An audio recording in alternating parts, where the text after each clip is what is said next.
Chapter 11. It was baking hot in the square when we came out after lunch with our bags and the rod case to go to Brigitte. People were on top of the bus, and others were climbing up a ladder. Bill went up and Robert sat beside Bill to save a place for me, and I went back in the hotel to get a couple of bottles of wine to take with us. When I came out the bus was crowded. Men and women were sitting on all the baggage and boxes on top, and the women all had their fans going in the sun. It certainly was hot. Robert climbed down and I fitted into the place he had saved on the one wooden seat that ran across the top. Robert Cohn stood in the shade of the arcade waiting for us start. A Basque with a big leather wine bag in his lap lay across the top of the bus in front of our seat, leaning back against our legs. He offered the wineskin to Bill and to me, and when I tipped it up to drink he imitated the sound of a klaxon motor horn so well and so suddenly that I spilled some of the wine. And everybody laughed. He apologized and made me take another drink. He made the klaxon again a little later, and it fooled me the second time. He was very good at it. The Basques liked it. The man next to Bill was talking to him in Spanish and Bill was not getting it, so he offered the man one of the bottles of wine. The man waved it away. He said it was too hot and he had drunk too much at lunch. When Bill offered the bottle the second time he took a long drink, and then the bottle went all over that part of the bus. Everyone took a drink very politely, and then they made us cork it up and put it away. They all wanted us to drink from their leather wine bottles. They were peasants going up into the hills. Finally, after a couple more false klaxons, the bus started, and Robert Cohn waved goodbye to us, and all the Basques waved goodbye to him. As soon as we started out on the road outside of town it was cool. It felt nice riding high up and close under the trees. The bus went quite fast and made a good breeze, and as we went out along the road with the dust powdering the trees and down the hill, we had a fine view, back through the trees, of the town rising up from the bluff above the river. The Basque lying against my knees pointed out the view with the neck of the wine bottle, and winked at us. He nodded his head. Pretty nice, eh? These Basques are swell people, Bill said. The Basque lying against my legs was tanned the color of saddle leather. He wore a black smock like all the rest. There were wrinkles in his tanned neck. He turned around and offered his wine bag to Bill. Bill handed him one of our bottles. The Basque wagged a forefinger at him and handed the bottle back, slapping in the cork with the palm of his hand. He shoved the wine bag up. Arriba. Arriba. He said. Lift it up. Bill raised the wineskin and let the stream of wine spurt out and into his mouth, his head tipped back. When he stopped drinking and tipped the leather bottle down a few drops ran down his chin. No. No. Several Basques said. Not like that. One snatched the bottle away from the owner, who was himself about to give a demonstration. He was a young fellow and he held the wine bottle at full arm's length and raised it high up, squeezing the leather bag with his hand so the stream of wine hissed into his mouth. He held the bag out there, the wine making a flat, hard trajectory into his mouth, and he kept on swallowing smoothly and regularly. Hey! The owner of the bottle shouted. Whose wine is that? The drinker waggled his little finger at him and smiled at us with his eyes. Then he bit the stream off sharp, made a quick lift with the wine bag and lowered it down to the owner. He winked at us. The owner shook the wineskin sadly. We passed through a town and stopped in front of the posada, and the driver took on several packages. Then we started on again, and outside the town the road commenced to mount. We were going through farming country with rocky hills that sloped down into the fields. The grain fields went up the hillsides. Now as we went higher there was a wind blowing the grain. The road was white and dusty, and the dust rose under the wheels and hung in the air behind us. The road climbed up into the hills and left the rich grain fields below. Now there were only patches of grain on the bare hillsides and on each side of the watercourses. We turned sharply out to the side of the road to give room to pass to a long string of 6 mules, following one after the other, hauling a high-hooded wagon loaded with freight. The wagon and the mules were covered with dust. Close behind was another string of mules and another wagon. This was loaded with lumber, and the arriero driving the mules leaned back and put on the thick wooden brakes as we passed. Up here the country was quite barren and the hills were rocky and hard-baked clay furrowed by the rain. We came around a curve into a town, and on both sides opened out a sudden green valley. A stream went through the center of the town and fields of grapes touched the houses. The bus stopped in front of a posada and many of the passengers got down, and a lot of the baggage was unstrapped from the roof from under the big tarpaulins and lifted down. Bill and I got down and went into the posada. There was a low, dark room with saddles and harness, and hay forks made of white wood. And clusters of canvas rope-soled shoes and hams and slabs of bacon and white garlics and long sausages hanging from the roof. It was cool and dusky, and we stood in front of a long wooden counter with two women behind it serving drinks. Behind them were shelves stacked with supplies and goods. We each had an aguardiente and paid 40 centimes for the 2 drinks. I gave the woman 50 centimes to make a tip, and she gave me back the copper piece, thinking I had misunderstood the price. 2 of our Basques came in and insisted on buying a drink. So they bought a drink and then we bought a drink, and then they slapped us on the back and bought another drink. Then we bought, and then we all went out into the sunlight and the heat, and climbed back on top of the bus. There was plenty of room now for everyone to sit on the seat, and the Basque who had been lying on the tin roof now sat between us. The woman who had been serving drinks came out wiping her hands on her apron and talked to somebody inside the bus. Then the driver came out swinging 2 flat leather mail pouches and climbed up, and everybody waving we started off. The road left the green valley at once, and we were up in the hills again. Bill and the wine bottle Basque were having a conversation. A man leaned over from the other side of the seat and asked in English. "You're Americans?" "Sure. I been there," he said. 40 years ago. He was an old man, as brown as the others, with the stubble of a white beard. "How was it?" "What you say?" "How was America?" "Oh, I was in California.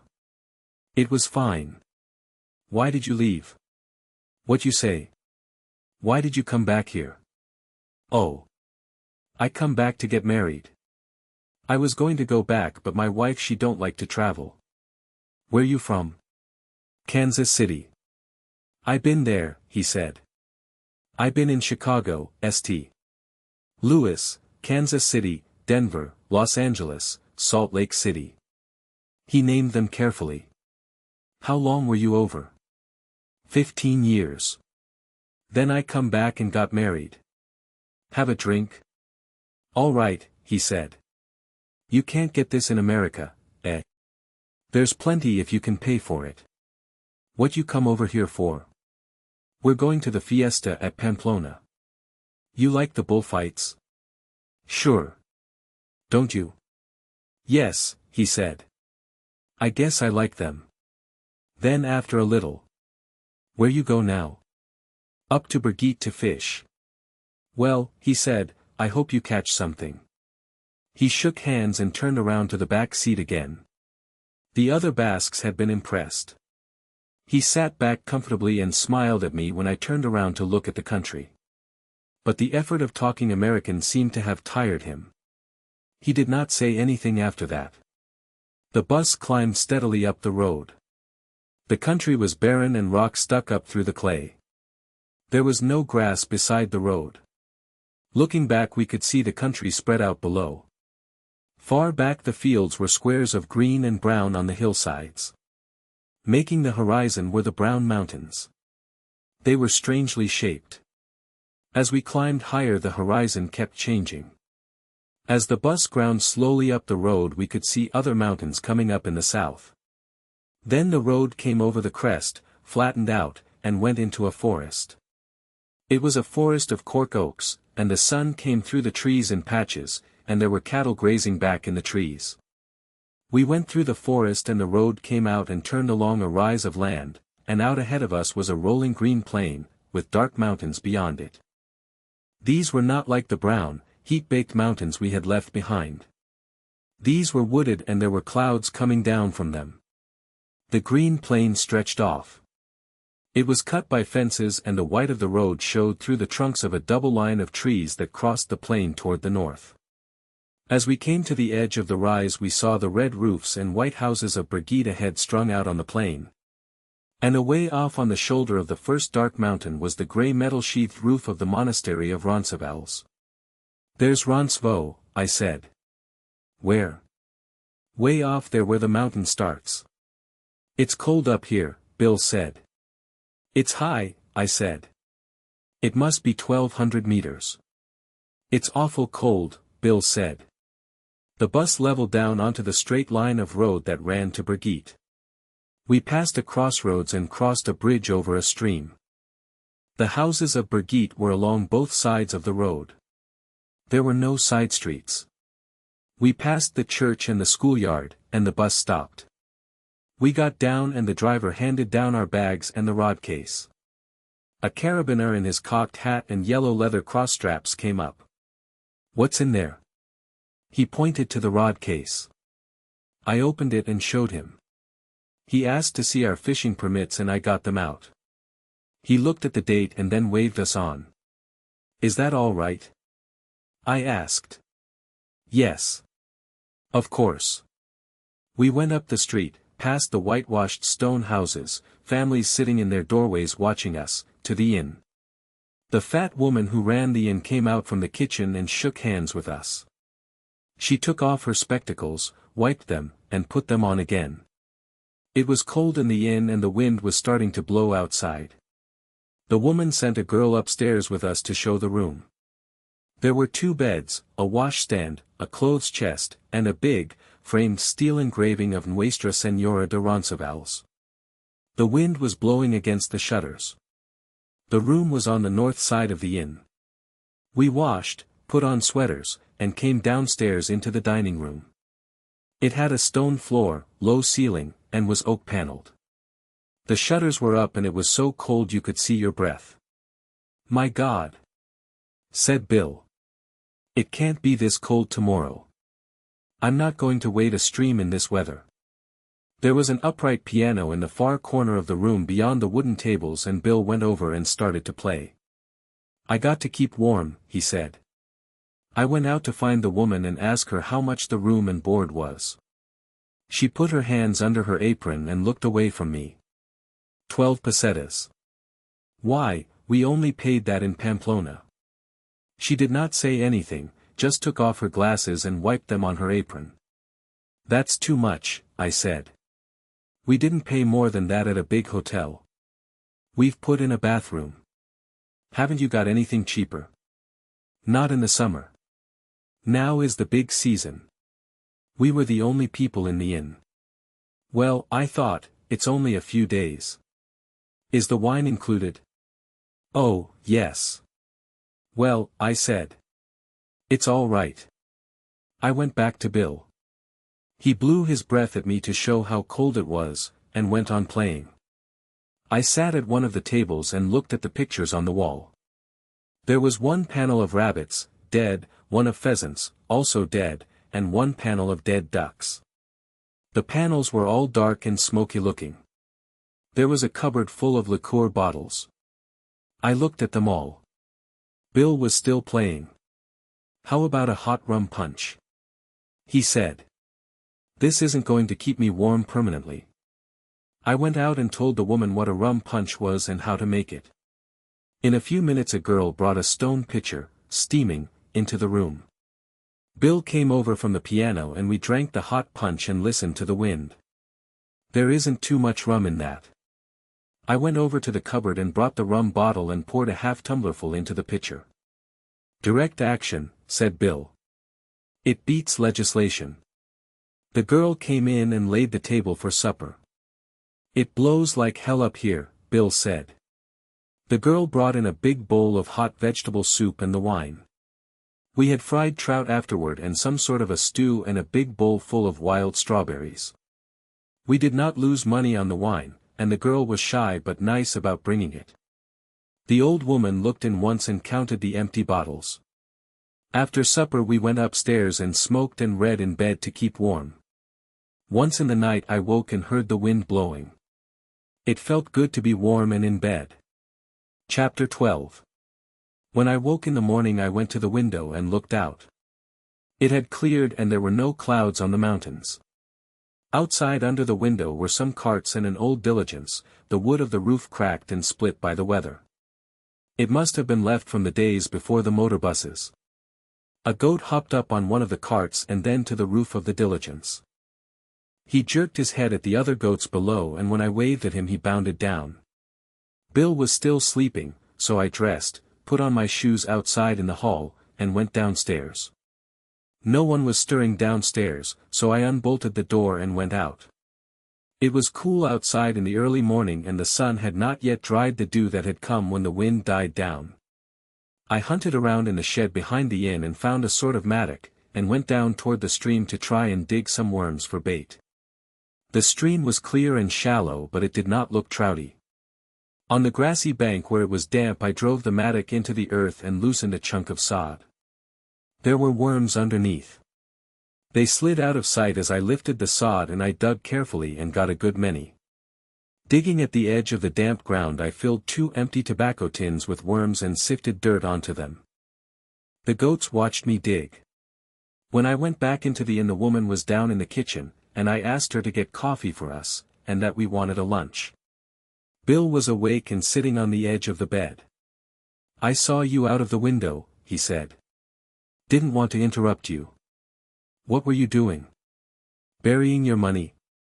You lazy bum. Been working for the common good?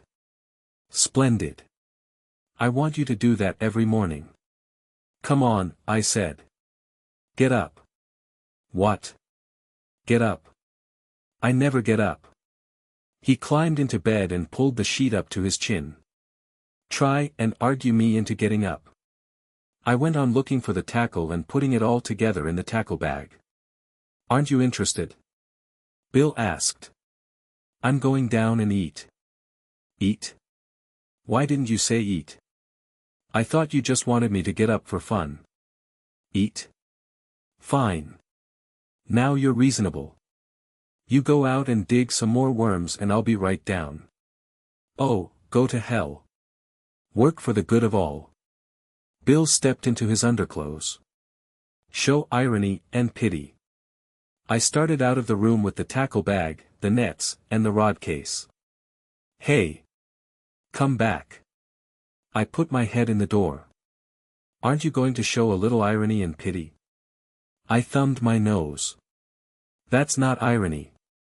As I went downstairs I heard Bill singing, "Irony and pity. When you're feeling. Oh, give them irony and give them pity. Oh, give them irony. When they're feeling. Just a little irony. Just a little pity."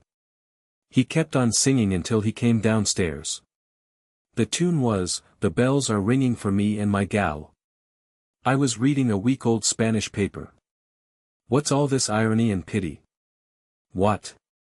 Don't you know about irony and pity?" "Number who got it up?" "Everybody. They're mad about it in New York. It's just like the Fratellini's used to be." The girl came in with the coffee and buttered toast. Or, rather, it was bread toasted and buttered. "Ask her if she's got any jam," Bill said. "Be ironical with her. Have you got any jam?" "That's not ironical. I wish I could talk Spanish." The coffee was good and we drank it out of big bowls. The girl brought in a glass dish of raspberry jam. "Thank you." "Hey!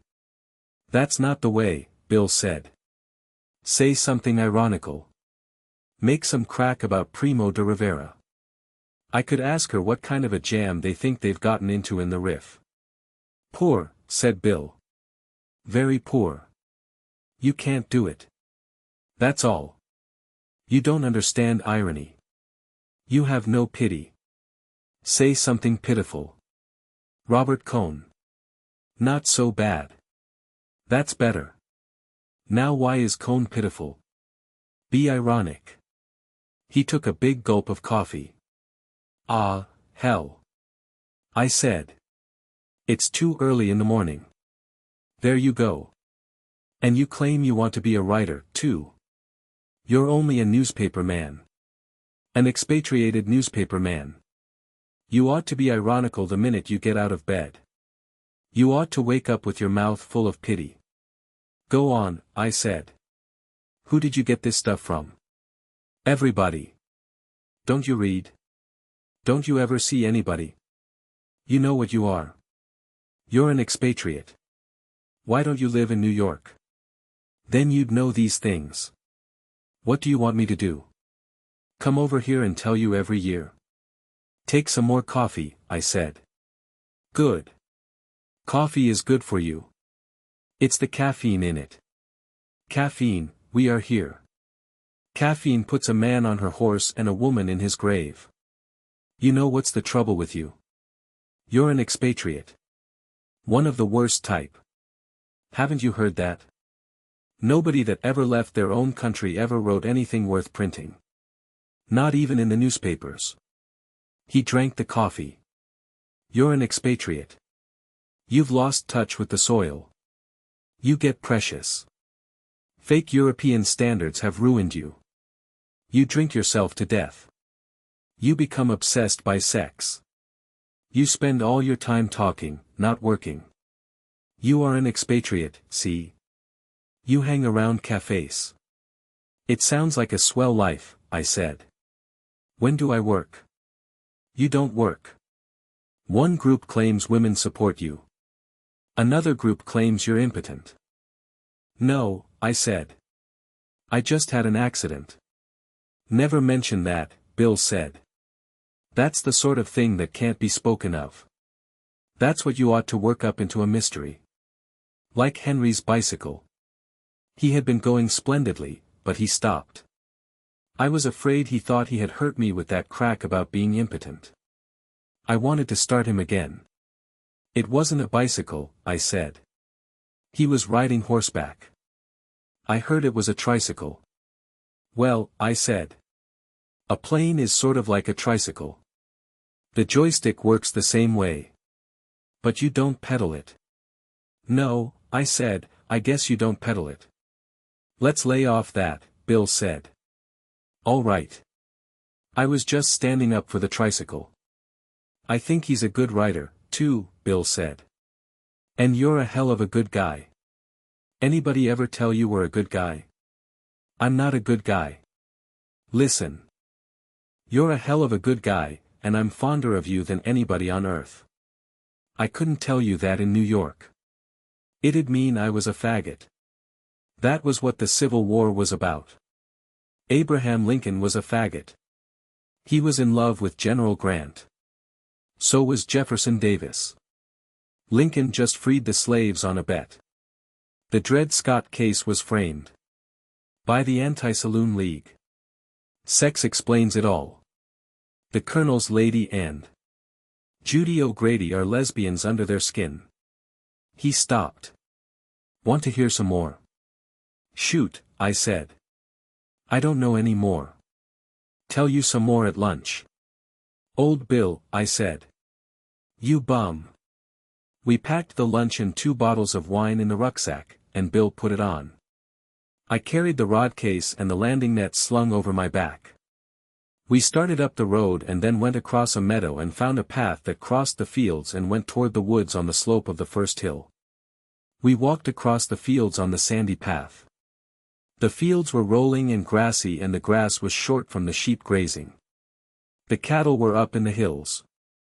We heard their bells in the woods. The path crossed a stream on a footlog. The log was surfaced off, and there was a sapling bent across for a rail.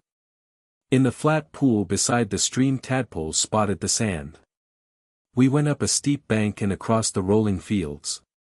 Looking back we saw Brigitte, white houses and red roofs, and the white road with a truck going along it and the dust rising. Beyond the fields we crossed another faster flowing stream. A sandy road led down to the ford and beyond into the woods. The path crossed the stream on another footlog below the ford, and joined the road, and we went into the woods. It was a beech wood and the trees were very old. Their roots bulked above the ground and the branches were twisted.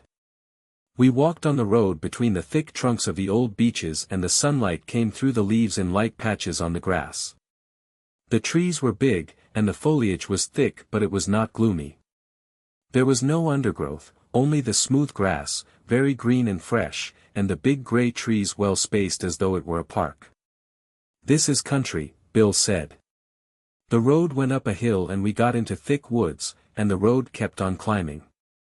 Sometimes it dipped down but rose again steeply. All the time we heard the cattle in the woods. Finally, the road came out on the top of the hills. We were on the top of the height of land that was the highest part of the range of wooded hills we had seen from Brigitte. There were wild strawberries growing on the sunny side of the ridge in a little clearing in the trees. Ahead the road came out of the forest and went along the shoulder of the ridge of hills. The hills ahead were not wooded, and there were great fields of yellow gorse. Way off we saw the steep bluffs, dark with trees and jutting with gray stone, that marked the course of the Irati River. "We have to follow this road along the ridge, cross these hills, go through the woods on the far hills, and come down to the Irati Valley," I pointed out to Bill. "That's a hell of a hike. It's too far to go and fish and come back the same day, comfortably." Comfortably. That's a nice word. We'll have to go like hell to get there and back and have any fishing at all. It was a long walk and the country was very fine, but we were tired when we came down the steep road that led out of the wooded hills into the valley of the Rio de la Fabrica. The road came out from the shadow of the woods into the hot sun. Ahead was a river valley. Beyond the river was a steep hill. There was a field of buckwheat on the hill. We saw a white house under some trees on the hillside. It was very hot and we stopped under some trees beside a dam that crossed the river. Bill put the pack against one of the trees and we jointed up the rods, put on the reels, tied on leaders, and got ready to fish. "You're sure this thing has trout in it?" Bill asked. "It's full of them. I'm going to fish a fly. You got any McGinty's?" "There's some in there." "You going to fish bait?" "Yeah. I'm going to fish the dam here." "Well, I'll take the fly book, then." He tied on a fly. "Where'd I better go? Up or down?" "Down is the best. There plenty up above, too." Bill went down the bank. "Take a worm can." "No, I don't want one. If they won't take a fly I'll just flick it around." Bill was down below watching the stream. "Say," he called up against the noise of the dam. "How about putting the wine in that spring up the road?" "All right," I shouted. Bill waved his hand and started down the stream. I found the 2 wine bottles in the pack, and carried them up the road to where the water of a spring flowed out of an iron pipe.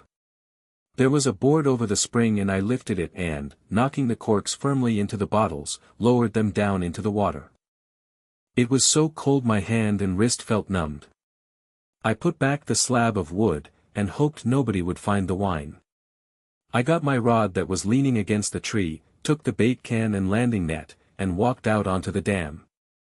It was built to provide a head of water for driving logs. The gate was up, and I sat on one of the squared timbers and watched the smooth apron of water before the river tumbled into the falls. In the white water at the foot of the dam it was deep. As I baited up, a trout shot up out of the white water into the falls and was carried down. Before I could finish baiting, another trout jumped at the falls, making the same lovely arc and disappearing into the water that was thundering down.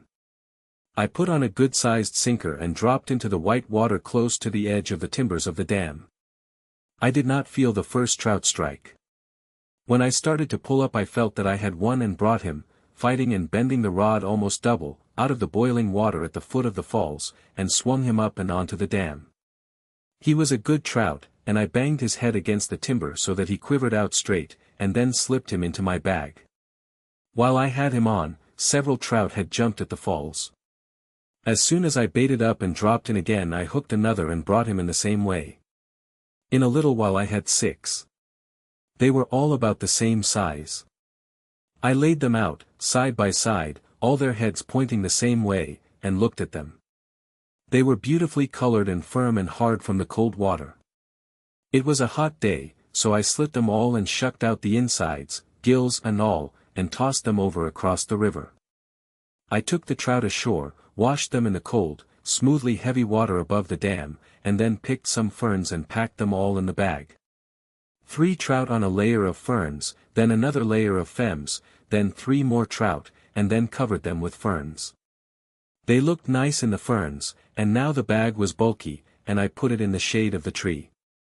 It was very hot on the dam, so I put my worm can in the shade with the bag, and got a book out of the pack and settled down under the tree to read until Bill should come up for lunch. It was a little past noon and there was not much shade, but I sat against the trunk of 2 of the trees that grew together, and read. The book was something by A. E. W. Mason, and I was reading a wonderful story about a man who had been frozen in the Alps and then fallen into a glacier and disappeared. And his bride was going to wait 24 years exactly for his body to come out on the moraine, while her true love waited too. And they were still waiting when Bill came up. "Get any?" he asked. He had his rod and his bag and his net all in one hand, and he was sweating. I hadn't heard him come up, because of the noise from the dam. 6. What did you get? Bill sat down, opened up his bag, laid a big trout on the grass.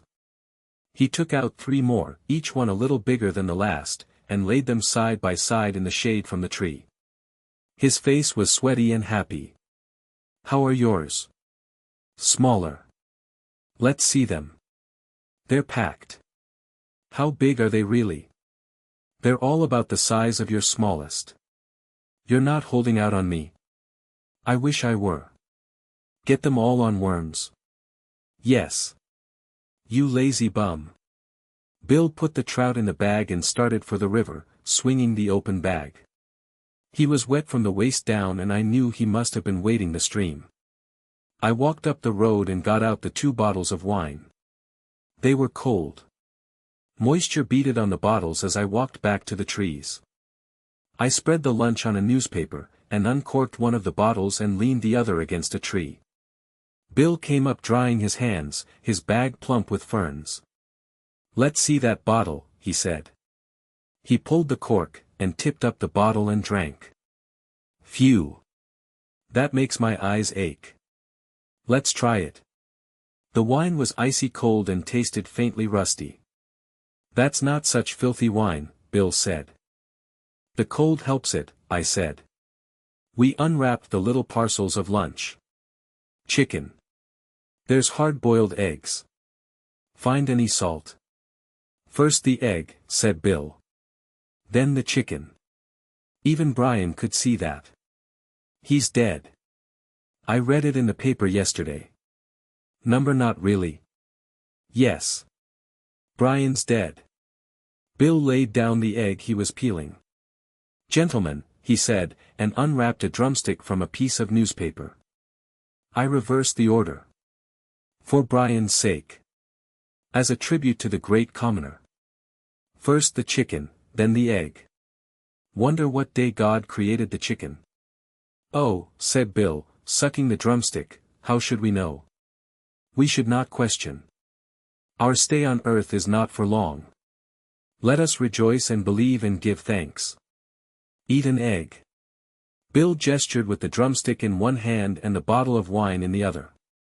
"Let us rejoice in our blessings.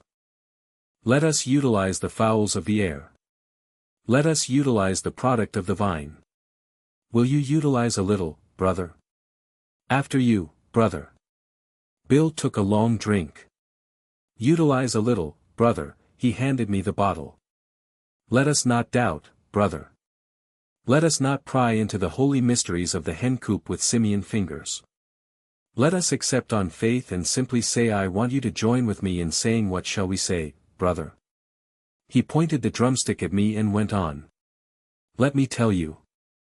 We will say, and I for one am proud to say, and I want you to say with me, on your knees, brother. Let no man be ashamed to kneel here in the great out of doors. Remember the woods were God's first temples. Let us kneel and say, don't eat that, lady, that's Menken. Here," I said. "Utilize a little of this." We uncorked the other bottle. "What's the matter?" I said. Didn't you like Brian? I loved Brian, said Bill. We were like brothers. Where did you know him? He and Mencken and I all went to Holy Cross together. And Frankie Fritsch. It's a lie. Frankie Fritsch went to Fordham. Well, I said, I went to Loyola with Bishop Manning. It's a lie, Bill said. I went to Loyola with Bishop Manning myself. You're cockeyed, I said. On wine. Why not? It's the humidity, Bill said. They ought to take this damn humidity away. Have another shot. Is this all we've got? Only the 2 bottles. Do you know what you are? Bill looked at the bottle affectionately. No, I said. You're in the pay of the Anti-Saloon League. I went to Notre Dame with Wayne B. Wheeler. It's a lie, said Bill. I went to Austin Business College with Wayne B. Wheeler. He was class president. Well, I said, the saloon must go. You're right there, old classmate, Bill said. The saloon must go, and I will take it with me. You're cockeyed. On wine. On wine. Well, maybe I am. Want to take a nap? All right. We lay with our heads in the shade and looked up into the trees. You asleep? No, Bill said. I was thinking. I shut my eyes. It felt good lying on the ground. Say, Bill said, what about this Brett business? What about it? Were you ever in love with her? Sure. For how long? Off and on for a hell of a long time. Oh, hell. Bill said. I'm sorry, fella. It's all right, I said. I don't give a damn anymore. Really? Really? Only I'd a hell of a lot rather not talk about it. You aren't sure I asked you. Why the hell should I be? I'm going to sleep, Bill said. He put a newspaper over his face. Listen, Jake, he said, are you really a Catholic? Technically. What does that mean? I don't know. All right, I'll go to sleep now, he said. Don't keep me awake by talking so much.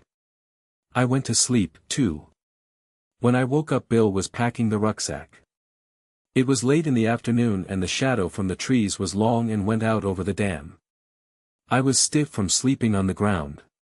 What did you do? Wake up? Bill asked. Why didn't you spend the night? I stretched and rubbed my eyes. I had a lovely dream, Bill said. I don't remember what it was about, but it was a lovely dream. I don't think I dreamt. You ought to dream, Bill said. All our biggest business men have been dreamers. Look at Ford. Look at President Coolidge. Look at Rockefeller. Look at Joe Davidson. I disjointed my rod and bills and packed them in the rod case. I put the reels in the tackle bag. Bill had packed the rucksack and we put one of the trout bags in. I carried the other. Well, said Bill, have we got everything? The warmiss. Your warmiss put them in there. He had the pack on his back and I put the worm cans in one of the outside flap pockets. You got everything now? I looked around on the grass at the foot of the elm trees. Yes. We started up the road into the woods. It was a long walk home to Brigitte, and it was dark when we came down across the fields to the road, and along the road between the houses of the town, their windows lighted, to the inn. We stayed 5 days at Brigitte and had good fishing. The nights were cold and the days were hot, and there was always a breeze even in the heat of the day. It was hot enough so that it felt good to wade in a cold stream, and the sun dried you when you came out and sat on the bank. We found a stream with a pool deep enough to swim in. In the evenings we played three-handed bridge with an Englishman named Harris, who had walked over from St. Jean-Pied-de-Port and was stopping at the inn for the fishing. He was very pleasant and went with us twice to the Irati River. There was no word from Robert Cohn nor from Brett and Mike. Chapter 13. One morning I went down to breakfast and the Englishman, Harris, was already at the table. He was reading the paper through spectacles. He looked up and smiled. "Good morning," he said. "Letter for you." I stopped at the post and they gave it me with mine. The letter was at my place at the table, leaning against a coffee cup. Harris was reading the paper again. I opened the letter. It had been forwarded from Pamplona. Dear Jake. We got here Friday. Brett passed out on the train, so brought her here for 3 days' rest with old friends of ours. We go to Montoya Hotel Pamplona Tuesday, arriving at I don't know what hour. Will you send a note by the bus to tell us what to do to rejoin you all on Wednesday? All our love and sorry to be late, but Brett was really done in and will be quite all right by Tuesday. And is practically so now. I know her so well and try to look after her, but it's not so easy. Michael. What day of the week is it? I asked Harris. Wednesday, I think. Yes, quite. Wednesday. Wonderful how one loses track of the days up here in the mountains. Yes. We've been here nearly a week. I hope you're not thinking of leaving. Yes. We'll go in on the afternoon bus, I'm afraid. What a rotten business. I had hoped we'd all have another go at the Irati together. We have to go into Pamplona. We're meeting people there. What rotten luck for me. We've had a jolly time here at Brigitte. Come on into Pamplona. We can play some bridge there, and there's going to be a damned fine fiesta. I'd like to. Awfully nice of you to ask me. I'd best stop on here, though. I've not much more time to fish. You want those big ones in the Irati? I say, I do, you know. They're enormous trout there. I'd like to try them once more. Do. Stop over another day. Be a good chap. We really have to get into town, I said. What a pity. After breakfast Bill and I were sitting warming in the sun on a bench out in front of the inn and talking it over. I saw a girl coming up the road from the center of the town. She stopped in front of us and took a telegram out of the leather wallet that hung against her skirt. Pour Usteds. I looked at it. The address was, Barnes, Brigitte. Yes. It's for us. She brought out a book for me to sign, and I gave her a couple of coppers. The telegram was in Spanish, Vengo jueves con. I handed it to Bill. What does the word con mean? He asked. What a lousy telegram. I said. He could send 10 words for the same price. I come Thursday. That gives you a lot of dope, doesn't it? It gives you all the dope that's of interest to Cone. We're going in, anyway, I said. There's no use trying to move Brett and Mike out here and back before the fiesta. Should we answer it? We might as well, said Bill. There's no need for us to be snooty. We walked up to the post office and asked for a telegraph blank. What will we say? Bill asked. Arriving tonight. That's enough. We paid for the message and walked back to the inn. Harris was there and the three of us walked up to Roncesvalles. We went through the monastery. It's a remarkable place, Harris said, when we came out. But you know I'm not much on those sort of places. Me either, Bill said. It's a remarkable place, though, Harris said. I wouldn't not have seen it. I'd been intending coming up each day. It isn't the same as fishing, though, is it? Bill asked. He liked Harris. I say not. We were standing in front of the old chapel of the monastery. Isn't that a pub across the way? Harris asked. Or do my eyes deceive me? It has the look of a pub, Bill said. It looks to me like a pub, I said. I say, said Harris, let's utilize it. He had taken up utilizing from Bill. We had a bottle of wine apiece. Harris would not let us pay. He talked Spanish quite well, and the innkeeper would not take our money. I say. You don't know what it's meant to me to have you chaps up here. We've had a grand time, Harris. Harris was a little tight. I say. Really, you don't know how much it means. I've not had much fun since the war. We'll fish together again, sometime. Don't you forget it, Harris. We must. We have had such a jolly good time. How about another bottle around? Jolly good idea, said Harris. This is mine, said Bill. Or we don't drink it. I wish you'd let me pay for it. It does give me pleasure, you know. This is going to give me pleasure, Bill said. The innkeeper brought in the fourth bottle. We had kept the same glasses. Harris lifted his glass. I say. You know this does utilize well. Bill slapped him on the back. Good old Harris. I say. You know my name isn't really Harris. It's Wilson Harris. All one name. With a hyphen, you know. Good old Wilson Harris, Bill said. We call you Harris because we're so fond of you. I say, Barnes. You don't know what this all means to me. Come on and utilize another glass, I said. Barnes. Really, Barnes, you can't know. That's all. Drink up, Harris. We walked back down the road from Roncesvalles with Harris between us. We had lunch at the inn and Harris went with us to the bus. He gave us his card, with his address in London and his club and his business address, and as we got on the bus he handed us each an envelope. I opened mine and there were a dozen flies in it. Harris had tied them himself.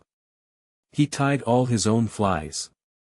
I say, Harris dash, I began. No, no. He said.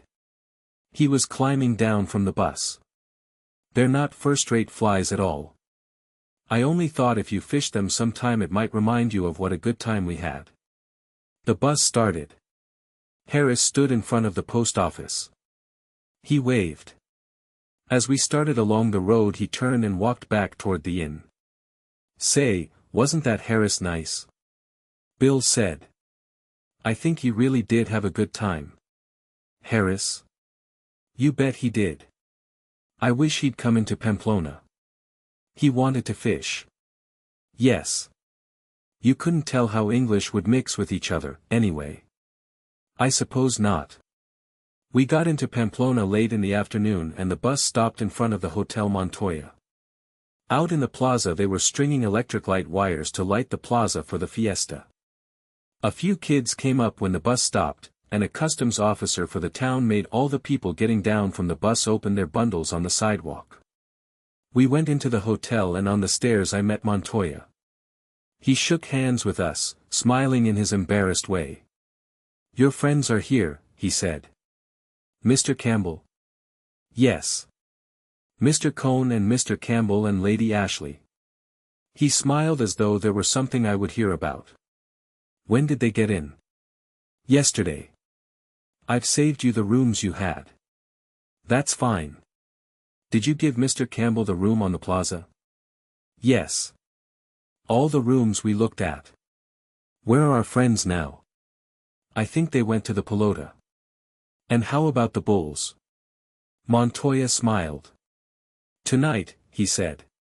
Tonight at 7 o'clock they bring in the Villars Bulls, and tomorrow come the Miuras. Do you all go down? Oh, yes. They've never seen a desencadenada. Montoya put his hand on my shoulder. I'll see you there. He smiled again. He always smiled as though bullfighting were a very special secret between the two of us, a rather shocking but really very deep secret that we knew about. He always smiled as though there were something lewd about the secret to outsiders, but that it was something that we understood. It would not do to expose it to people who would not understand. Your friend, is he aficionado, too? Montoya smiled at Bill. Yes. He came all the way from New York to see the San Fermins. Yes. Montoya politely disbelieved. But he's not aficionado like you. He put his hand on my shoulder again embarrassedly. Yes, I said. He's a real aficionado. But he's not aficionado like you are. Aficion means passion. An aficionado is one who is passionate about the bullfights. All the good bullfighters stayed at Montoya's hotel, that is, those with afición stayed there. The commercial bullfighters stayed once, perhaps, and then did not come back. The good ones came each year. In Montoya's room were their photographs. The photographs were dedicated to Juanito Montoya or to his sister. The photographs of bullfighters Montoya had really believed in were framed. Photographs of bullfighters who had been without afición Montoya kept in a drawer of his desk. They often had the most flattering inscriptions. But they did not mean anything. One day Montoya took them all out and dropped them in the wastebasket. He did not want them around. We often talked about bulls and bullfighters. I had stopped at the Montoya for several years. We never talked for very long at a time. It was simply the pleasure of discovering what we each felt. Men would come in from distant towns and before they left Pamplona stop and talk for a few minutes with Montoya about bulls. These men were aficionados. Those who were aficionados could always get rooms even when the hotel was full. Montoya introduced me to some of them. They were always very polite at first, and it amused them very much that I should be an American. Somehow it was taken for granted that an American could not have afición. He might simulate it or confuse it with excitement, but he could not really have it. When they saw that I had afición, and there was no password, no set questions that could bring it out. Rather it was a sort of oral spiritual examination with the questions always a little on the defensive and never apparent. There was this same embarrassed putting the hand on the shoulder, or a buen hombre. But nearly always there was the actual touching. It seemed as though they wanted to touch you to make it certain. Montoya could forgive anything of a bullfighter who had afición. He could forgive attacks of nerves, panic, bad unexplainable actions, all sorts of lapses. For one who had afición he could forgive anything. At once he forgave me all my friends. Without his ever saying anything they were simply a little something shameful between us, like the spilling open of the horses in bullfighting. Bill had gone upstairs as we came in, and I found him washing and changing in his room. Well, he said, talk a lot of Spanish. He was telling me about the bulls coming in tonight. Let's find the gang and go down. All right. They'll probably be at the cafe. Have you got tickets? Yes. I got them for all the unloadings. What's it like? He was pulling his cheek before the glass, looking to see if there were unshaved patches under the line of the jaw. It's pretty good, I said. They let the bulls out of the cages one at a time, and they have steers in the corral to receive them and keep them from fighting. And the bulls tear in at the steers and the steers run around like old maids trying to quiet them down. Do they ever gore the steers? Sure. Sometimes they go right after them and kill them. Can't the steers do anything? Number they're trying to make friends. What do they have them in for? To quiet down the bulls and keep them from breaking horns against the stone walls, or goring each other. Must be swell being a steer. We went down the stairs and out of the door and walked across the square toward the Café Iruna. There were two lonely-looking ticket houses standing in the square. Their windows, marked SOL, SOLY Sombra, and Sombra, were shut. They would not open until the day before the fiesta. Across the square the white wicker tables and chairs of the Iruna extended out beyond the arcade to the edge of the street. I looked for Brett and Mike at the tables. There they were. Brett and Mike and Robert Cohn. Brett was wearing a Basque beret. So was Mike. Robert Cohn was bareheaded and wearing his spectacles. Brett saw us coming and waved. Her eyes crinkled up as we came up to the table. Hello, you chaps. She called. Brett was happy. Mike had a way of getting an intensity of feeling into shaking hands. Robert Cohn shook hands because we were back. Where the hell have you been? I asked. I brought them up here, Cohn said. What rot, Brett said. We'd have gotten here earlier if you hadn't come. You'd never have gotten here. What rot? You chaps are brown. Look at Bill. Did you get good fishing? Mike asked.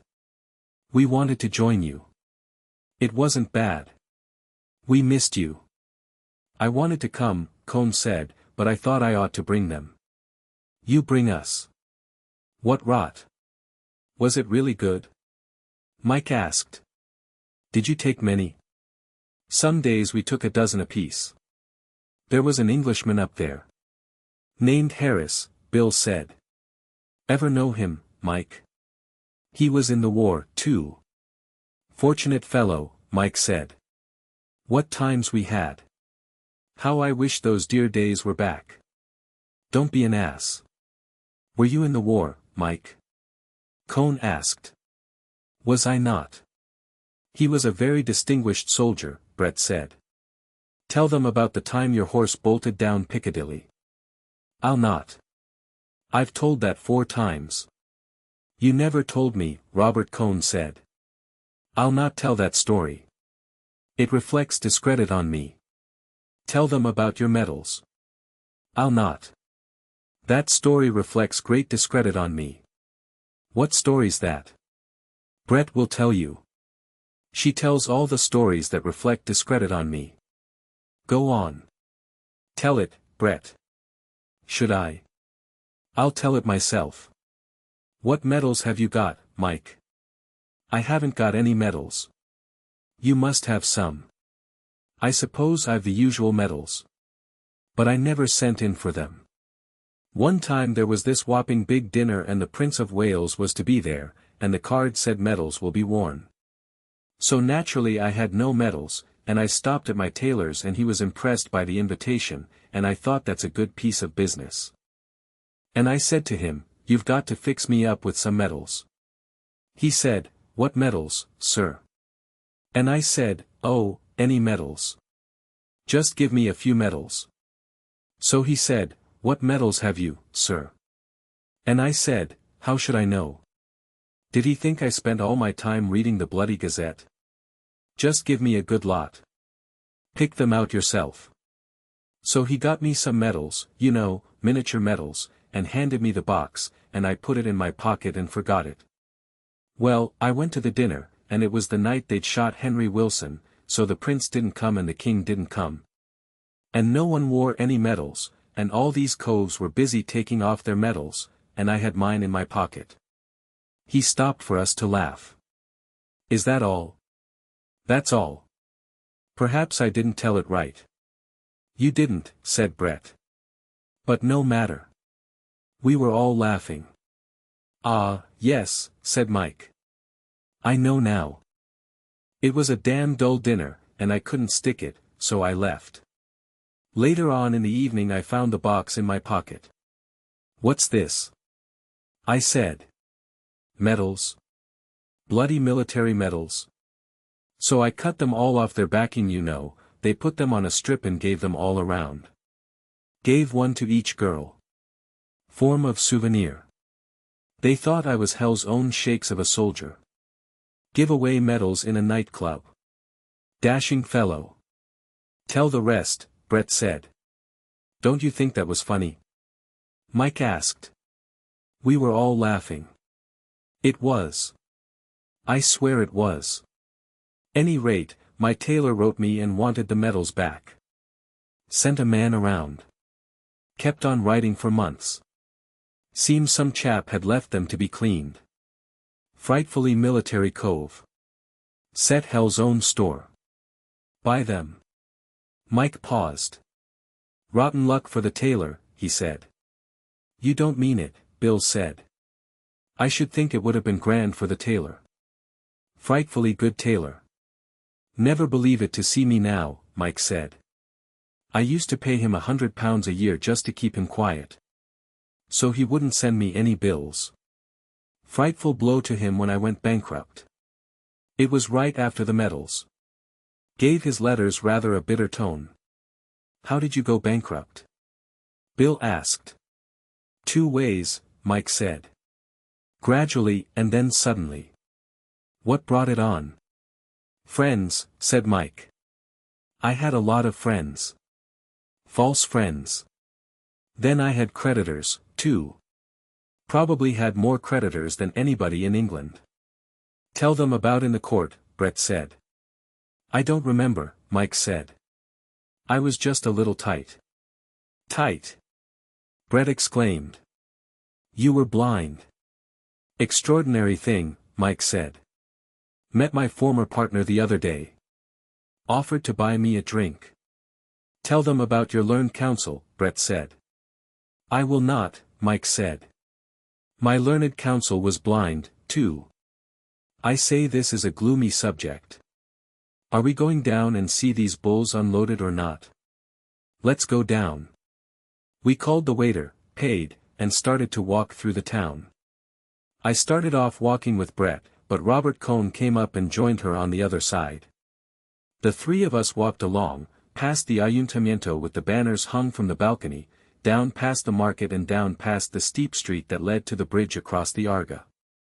There were many people walking to go and see the bulls, and carriages drove down the hill and across the bridge, the drivers, the horses, and the whips rising above the walking people in the street. Across the bridge we turned up a road to the corrals. We passed a wine shop with a sign in the window, good wine 30 centimes a liter. That's where we'll go when funds get low, Brett said. The woman standing in the door of the wine shop looked at us as we passed. She called to someone in the house and 3 girls came to the window and stared. They were staring at Brett. At the gate of the corrals 2 men took tickets from the people that went in. We went in through the gate. There were trees inside and a low, stone house. At the far end was the stone wall of the corrals, with apertures in the stone that were like loopholes running all along the face of each corral. A ladder led up to the top of the wall, and people were climbing up the ladder and spreading down to stand on the walls that separated the 2 corrals. As we came up the ladder, walking across the grass under the trees, we passed the big, gray painted cages with the bulls in them. There was 1 bull in each traveling box. They had come by train from a bull-breeding ranch in Castile, and had been unloaded off flat cars at the station and brought up here to be let out of their cages into the corrals.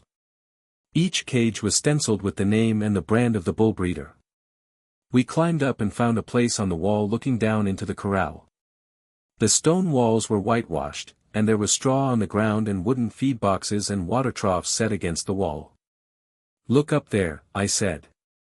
Beyond the river rose the plateau of the town. All along the old walls and ramparts people were standing.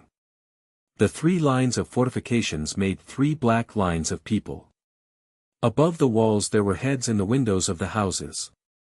At the far end of the plateau boys had climbed into the trees. They must think something is going to happen, Brett said. They want to see the bulls. Mike and Bill were on the other wall across the pit of the corral. They waved to us.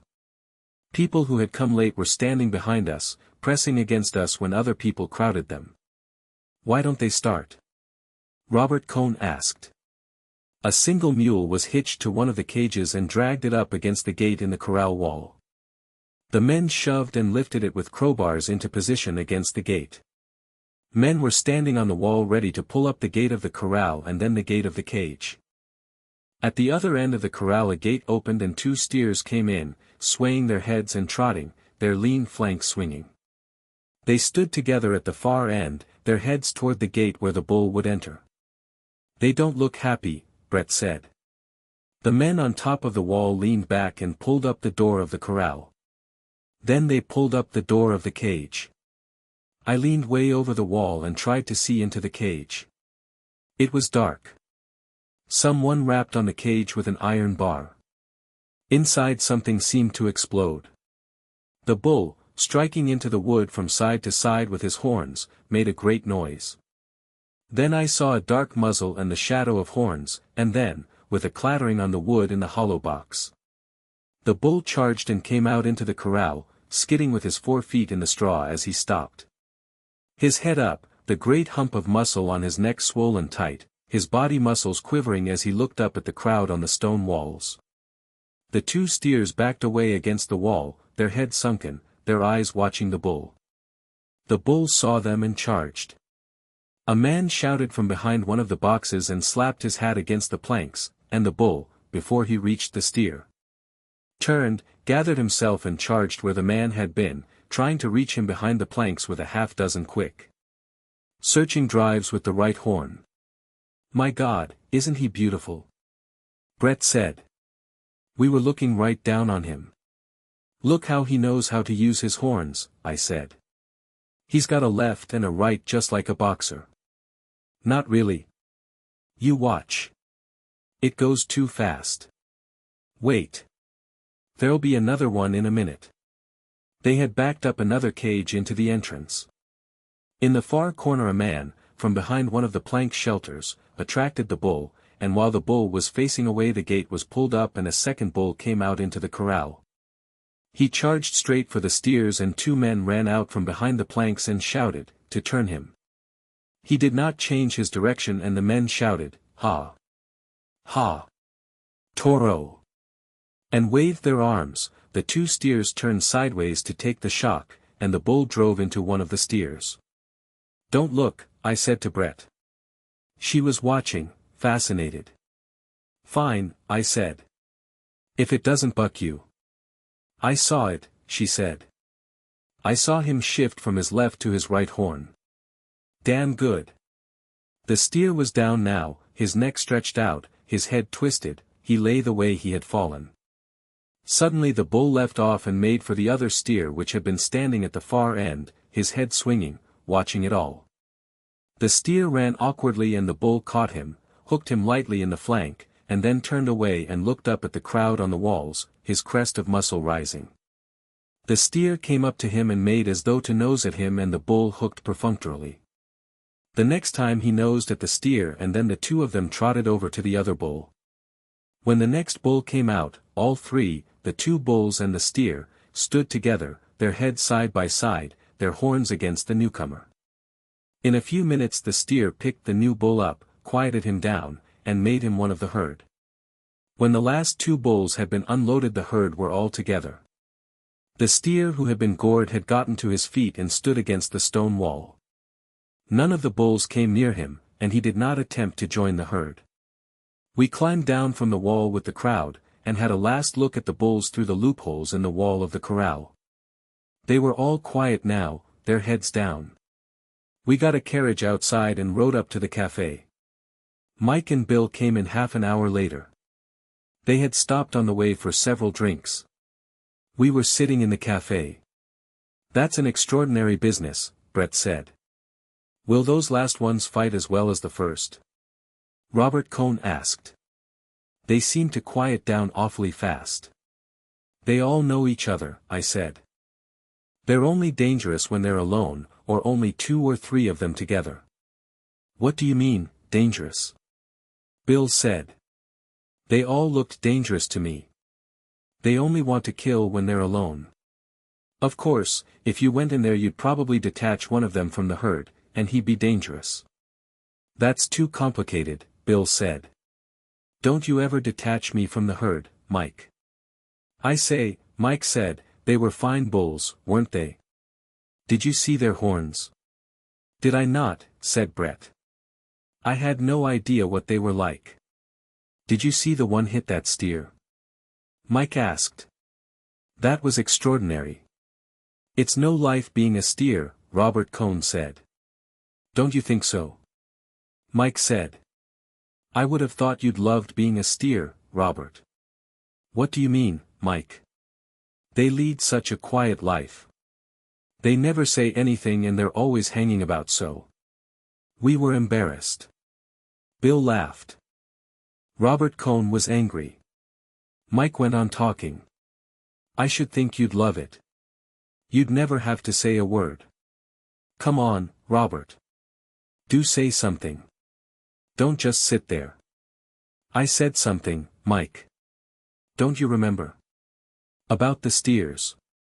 "Oh, say something more. Say something funny. Can't you see we're all having a good time here? Come off it, Michael." "You're drunk," Brett said. "I'm not drunk. I'm quite serious." Is Robert Cohn going to follow Brett around like a steer all the time? "Shut up, Michael. Try and show a little breeding." "Breeding be damned. Who has any breeding, anyway, except the bulls? Aren't the bulls lovely? Don't you like them, Bill? Why don't you say something, Robert? Don't sit there looking like a bloody funeral. What if Brett did sleep with you? She's slept with lots of better people than you. Shut up, Cone said. He stood up. Shut up, Mike. Oh, don't stand up and act as though you were going to hit me. That won't make any difference to me. Tell me, Robert. Why do you follow Brett around like a poor bloody steer? Don't you know you're not wanted? I know when I'm not wanted. Why don't you know when you're not wanted? You came down to San Sebastian where you weren't wanted, and followed Brett around like a bloody steer. Do you think that's right? Shut up. You're drunk. Perhaps I am drunk. Why aren't you drunk? Why don't you ever get drunk, Robert? You know you didn't have a good time at San Sebastian because none of our friends would invite you on any of the parties. You can't blame them hardly. Can you? I asked them to. They wouldn't do it. You can't blame them, now. Can you? Now, answer me. Can you blame them? Go to hell, Mike. I can't blame them. Can you blame them? Why do you follow Brett around? Haven't you any manners? How do you think it makes me feel? You're a splendid one to talk about manners, Brett said. You've such lovely manners. Come on, Robert, Bill said. What do you follow her around for? Bill stood up and took hold of Cone. Don't go, Mike said. Robert Cone's going to buy a drink. Bill went off with Cone. Cone's face was sallow. Mike went on talking. I sat and listened for a while. Brett looked disgusted. I say, Michael, you might not be such a bloody ass, she interrupted. I'm not saying he's not right, you know. She turned to me. The emotion left Mike's voice. We were all friends together. I'm not so damn drunk as I sounded, he said. I know you're not, Brett said. We're none of us sober, I said. I didn't say anything I didn't mean. But you put it so badly, Brett laughed. He was an ass, though. He came down to San Sebastian where he damn well wasn't wanted. He hung around Brett and just looked at her. It made me damned well sick. He did behave very badly, Brett said. Mark you. Brett's had affairs with men before. She tells me all about everything. She gave me this chap Cone's letters to read. I wouldn't read them. Damned noble of you. No, listen, Jake. Brett's gone off with men. But they weren't ever Jews, and they didn't come and hang about afterward. Damned good chaps, Brett said. It's all rot to talk about it. Michael and I understand each other. She gave me Robert Cone's letters. I wouldn't read them. You wouldn't read any letters, darling. You wouldn't read mine. I can't read letters, Mike said. Funny, isn't it? You can't read anything. Number, you're wrong there. I read quite a bit. I read when I'm at home. You'll be writing next, Brett said. Come on, Michael. Do buck up. You've got to go through with this thing now. He's here. Don't spoil the fiesta. Well, let him behave, then. He'll behave. I'll tell him. You tell him, Jake. Tell him either he must behave or get out. Yes, I said, it would be nice for me to tell him. Look, Brett. Tell Jake what Robert calls you. That is perfect, you know. Oh, no.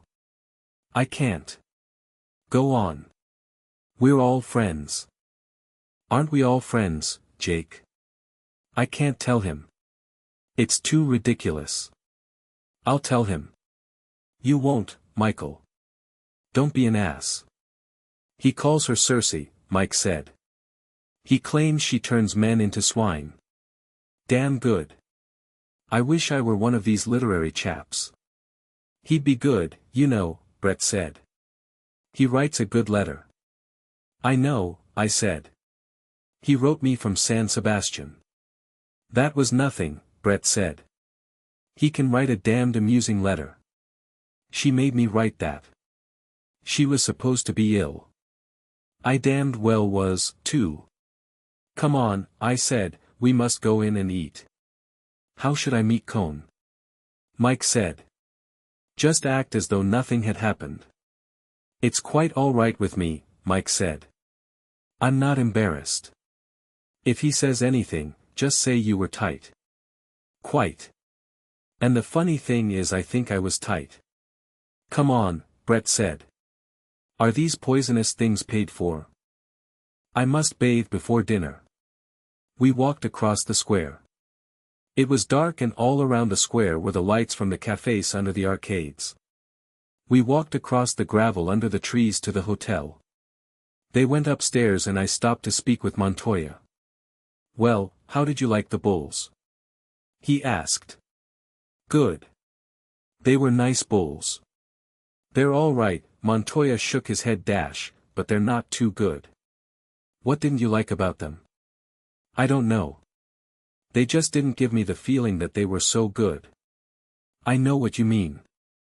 They're all right. Yes. They're all right. How did your friends like them? Fine. Good, Montoya said. I went upstairs. Bill was in his room standing on the balcony looking out at the square. I stood beside him. Where's Cone? Upstairs in his room. How does he feel? Like hell, naturally. Mike was awful. He's terrible when he's tight. He wasn't so tight. The hell he wasn't. I know what we had before we came to the cafe. He sobered up afterward. Good. He was terrible.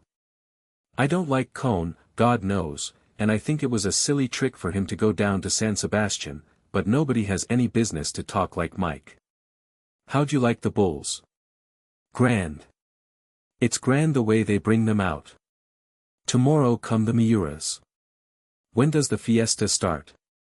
Day after tomorrow. We've got to keep Mike from getting so tight. That kind of stuff is terrible. We'd better get cleaned up for supper. Yes. That will be a pleasant meal. Won't it? As a matter of fact, supper was a pleasant meal. Brett wore a black, sleeveless evening dress. She looked quite beautiful. Mike acted as though nothing had happened. I had to go up and bring Robert Cone down. He was reserved and formal, and his face was still taut and sallow, but he cheered up finally. He could not stop looking at Brett. It seemed to make him happy. It must have been pleasant for him to see her looking so lovely, and know he had been away with her and that everyone knew it. They could not take that away from him. Bill was very funny. So was Michael. They were good together. It was like certain dinners I remember from the war. There was much wine, an ignored tension, and a feeling of things coming that you could not prevent happening. Under the wine I lost the disgusted feeling and was happy. It seemed they were all such nice people. Chapter 14. I do not know what time I got to bed. I remember undressing, putting on a bathrobe, and standing out on the balcony. I knew I was quite drunk, and when I came in I put on the light over the head of the bed and started to read. I was reading a book by Turgenev. Probably I read the same 2 pages over several times. It was one of the stories in A Sportsman's Sketches. I had read it before, but it seemed quite new. The country became very clear and the feeling of pressure in my head seemed to loosen. I was very drunk and I did not want to shut my eyes because the room would go round and round. If I kept on reading that feeling would pass. I heard Brett and Robert Cone come up the stairs. Cone said good night outside the door and went on up to his room. I heard Brett go into the room next door. Mike was already in bed. He had come in with me an hour before. He woke as she came in, and they talked together. I heard them laugh. I turned off the light and tried to go to sleep. It was not necessary to read any more. I could shut my eyes without getting the wheeling sensation. But I could not sleep. There is no reason why, because it is dark you should look at things differently from when it is light. The hell there isn't. I figured that all out once, and for 6 months I never slept with the electric light off. That was another bright idea. To hell with women, anyway. To hell with you, Brett Ashley. Women made such swell friends. Awfully swell. In the first place, you had to be in love with a woman to have a basis of friendship. I had been having Brett for a friend. I had not been thinking about her side of it. I had been getting something for nothing. That only delayed the presentation of the bill. The bill always came. That was one of the swell things you could count on. I thought I had paid for everything. Not like the woman pays and pays and pays. No idea of retribution or punishment. Just exchange of values. You gave up something and got something else. Or you worked for something. You paid some way for everything that was any good. I paid my way into enough things that I liked, so that I had a good time. Either you paid by learning about them, or by experience, or by taking chances, or by money. Enjoying living was learning to get your money's worth and knowing when you had it. You could get your money's worth. The world was a good place to buy in. It seemed like a fine philosophy. In 5 years, I thought, it will seem just as silly as all the other fine philosophies I've had. Perhaps that wasn't true, though. Perhaps as you went along you did learn something. I did not care what it was all about. All I wanted to know was how to live in it. Maybe if you found out how to live in it you learned from that what it was all about. I wished Mike would not behave so terribly to Cone, though. Mike was a bad drunk. Brett was a good drunk. Bill was a good drunk. Cone was never drunk. Mike was unpleasant after he passed a certain point. I liked to see him hurt Cone. I wished he would not do it, though, because afterward it made me disgusted at myself. That was morality, things that made you disgusted afterward.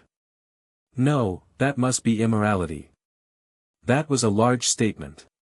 What a lot of bilge I could think up at night. What rot, I could hear Brett say it. What rot. When you were with English you got into the habit of using English expressions in your thinking. The English spoken language the upper classes, anyway, must have fewer words than the Eskimo. Of course I didn't know anything about the Eskimo. Maybe the Eskimo was a fine language.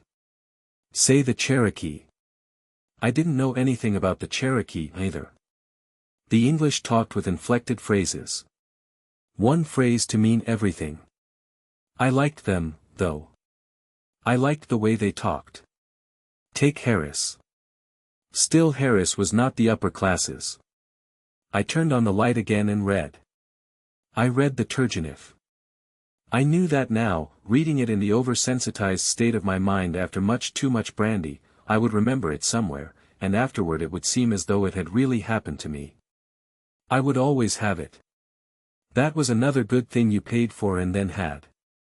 Sometime along toward daylight I went to sleep. The next 2 days in Pamplona were quiet, and there were no more rows. The town was getting ready for the fiesta. Workmen put up the gateposts that were to shut off the side streets when the bulls were released from the corrals and came running through the streets in the morning on their way to the ring. The workmen dug holes and fitted in the timbers, each timber numbered for its regular place. Out on the plateau beyond the town employees of the bullring exercised picador horses, galloping them stiff-legged on the hard, sun-baked fields behind the bullring. The big gate of the bullring was open, and inside the amphitheater was being swept. The ring was rolled and sprinkled, and carpenters replaced weakened or cracked planks in the barrera. Standing at the edge of the smooth rolled sand you could look up in the empty stands and see old women sweeping out the boxes.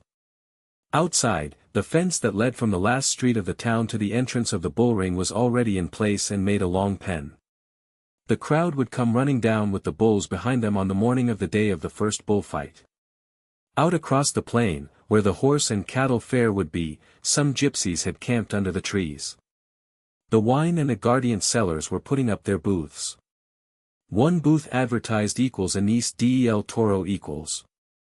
The cloth sign hung against the planks in the hot sun. In the big square that was the center of the town there was no change yet. We sat in the white wicker chairs on the terrace of the cafe and watched the motor buses come in and unload peasants from the country coming in to the market. And we watched the buses fill up and start out with peasants sitting with their saddlebags full of the things they had bought in the town. The tall gray motor buses were the only life of the square except for the pigeons and the man with a hose who sprinkled the graveled square and watered the streets. In the evening was the paseo. For an hour after dinner all the good-looking girls, the officers from the garrison, all the fashionable people of the town, walked in the street on one side of the square while the café tables filled with the regular after-dinner crowd. During the morning I usually sat in the café and read the Madrid papers and then walked in the town or out into the country. Sometimes Bill went along. Sometimes he rode in his room. Robert Cohn spent the morning studying Spanish or trying to get a shave at the barber shop. Brett and Mike never got up until noon. We all had a vermouth at the café. It was a quiet life and no one was drunk. I went to church a couple of times, once with Brett. She said she wanted to hear me go to confession, but I told her that not only was it impossible but it was not as interesting as it sounded, and, besides, it would be in a language she did not know. We met Cohn as we came out of church, and although it was obvious he had followed us, yet he was very pleasant and nice. And we all three went for a walk out to the gypsy camp, and Brett had her fortune told. It was a good morning, there were high white clouds above the mountains. It had rained a little in the night and it was fresh and cool on the plateau, and there was a wonderful view. We all felt good and we felt healthy, and I felt quite friendly to Cohn. You could not be upset about anything on a day like that. That was the last day before the fiesta. Chapter 15. At noon of Sunday, the 6th of July, the fiesta exploded. There is no other way to describe it. People had been coming in all day from the country, but they were assimilated in the town and you did not notice them. The square was as quiet in the hot sun as on any other day. The peasants were in the outlying wine shops. There they were drinking, getting ready for the fiesta. They had come in so recently from the plains and the hills that it was necessary that they make their shifting in values gradually. They could not start in paying café prices. They got their money's worth in the wine shops. Money still had a definite value in hours worked and bushels of grain sold. Late in the fiesta it would not matter what they paid, nor where they bought. Now on the day of the starting of the fiesta of San Fermin they had been in the wine shops of the narrow streets of the town since early morning. Going down the streets in the morning on the way to Mass in the cathedral, I heard them singing through the open doors of the shops. They were warming up. There were many people at the 11 o'clock Mass. San Fermin is also a religious festival. I walked down the hill from the cathedral and up the street to the café on the square. It was a little before noon. Robert Cohn and Bill were sitting at one of the tables. The marble-topped tables and the white wicker chairs were gone. They were replaced by cast-iron tables and severe folding chairs. The café was like a battleship stripped for action. Today the waiters did not leave you alone all morning to read without asking if you wanted to order something. A waiter came up as soon as I sat down. "What are you drinking?" I asked Bill and Robert. "Sherry," Cohn said. "Jerez," I said to the waiter. Before the waiter brought the sherry the rocket that announced the fiesta went up in the square. It burst and there was a grey ball of smoke high up above the Theatre Gaillard, across on the other side of the plaza. The ball of smoke hung in the sky like a shrapnel burst, and as I watched, another rocket came up to it, trickling smoke in the bright sunlight. I saw the bright flash as it burst and another little cloud of smoke appeared. By the time the second rocket had burst there were so many people in the arcade, that had been empty a minute before, that the waiter, holding the bottle high up over his head, could hardly get through the crowd to our table. People were coming into the square from all sides, and down the street we heard the pipes and the fifes and the drums coming. They were playing the ria-ria music, the pipes shrill and the drums pounding, and behind them came the men and boys dancing. When the fifers stopped they all crouched down in the street, and when the reed pipes and the fifes shrilled, and the flat, dry, hollow drums tapped it out again, they all went up in the air dancing.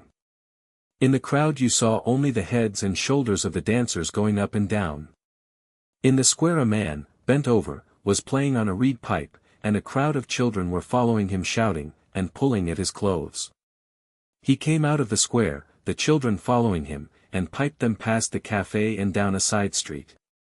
We saw his blank pockmarked face as he went by, piping, the children close behind him shouting and pulling at him. "He must be the village idiot," Bill said. "My God! Look at that!" Down the street came dancers. The street was solid with dancers, all men. They were all dancing in time behind their own fifers and drummers. They were a club of some sort, and all wore workmen's blue smocks, and red handkerchiefs around their necks, and carried a great banner on 2 poles. The banner danced up and down with them as they came down surrounded by the crowd. "Hooray for wine! Hooray for the foreigners!" was painted on the banner. "Where are the foreigners?" Robert Cohn asked. "We're the foreigners," Bill said. All the time rockets were going up. The cafe tables were all full now. The square was emptying of people and the crowd was filling the cafes. "Where's Brett and Mike?" Bill asked. "I'll go and get them," Cohn said. "Bring them here." The fiesta was really started. It kept up day and night for 7 days. The dancing kept up, the drinking kept up, the noise went on. The things that happened could only have happened during a fiesta. Everything became quite unreal finally, and it seemed as though nothing could have any consequences. It seemed out of place to think of consequences during the fiesta. All during the fiesta you had the feeling, even when it was quiet, that you had to shout any remark to make it heard. It was the same feeling about any action. It was a fiesta and it went on for 7 days. That afternoon was the big religious procession.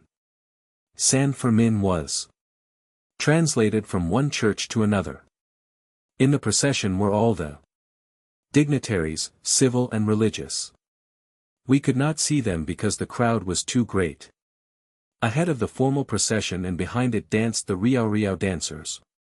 There was one mass of yellow shirts dancing up and down in the crowd. All we could see of the procession through the closely pressed people that crowded all the side streets and curbs were the great giants. Cigar store Indians, 30 feet high, Moors, a king and queen, whirling and waltzing solemnly to the Riau Riau. They were all standing outside the chapel where San Fermin and the dignitaries had passed in, leaving a guard of soldiers. The giants, with the men who danced in them standing beside their resting frames, and the dwarfs moving with their whacking bladders through the crowd. We started inside and there was a smell of incense and people filing back into the church, but Brett was stopped just inside the door because she had no hat. So we went out again and along the street that ran back from the chapel into town. The street was lined on both sides with people keeping their place at the curb for the return of the procession. Some dancers formed a circle around Brett and started to dance. They wore big wreaths of white garlics around their necks. They took Bill and me by the arms and put us in the circle. Bill started to dance, too. They were all chanting. Brett wanted to dance but they did not want her to. They wanted her as an image to dance around. When the song ended with the sharp Riau Riau, they rushed us into a wine shop. We stood at the counter. They had Brett seated on a wine cask. It was dark in the wine shop and full of men singing, hard-voiced singing. Back of the counter they drew the wine from casks. I put down money for the wine, but one of the men picked it up and put it back in my pocket. "I want a leather wine bottle," Bill said. "There's a place down the street," I said. "I'll go get a couple." The dancers did not want me to go out. 3 of them were sitting on the high wine cask beside Brett, teaching her to drink out of the wineskins. They had hung a wreath of garlics around her neck. Someone insisted on giving her a glass. Somebody was teaching Bill a song. Singing it into his ear. Beating time on Bill's back. I explained to them that I would be back. Outside in the street I went down the street looking for the shop that made leather wine bottles. The crowd was packed on the sidewalks and many of the shops were shuttered, and I could not find it. I walked as far as the church, looking on both sides of the street. Then I asked a man and he took me by the arm and led me to it. The shutters were up but the door was open. Inside it smelled of fresh tanned leather and hot tar. A man was stenciling completed wineskins. They hung from the roof in bunches. See? It doesn't leak. I want another one, too. A big one. He took down a big one that would hold a gallon or more, from the roof.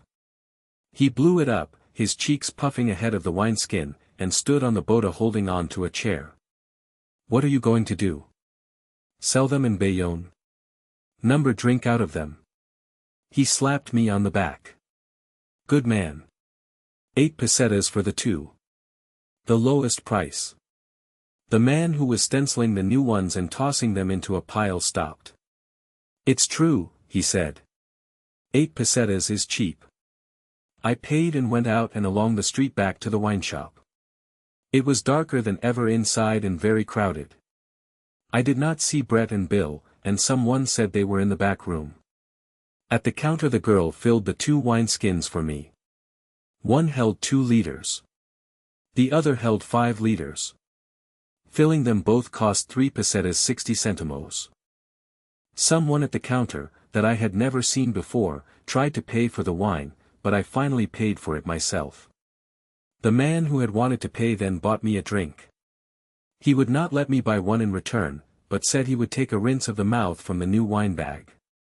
He tipped the big 5-liter bag up and squeezed it so the wine hissed against the back of his throat. All right, he said, and handed back the bag.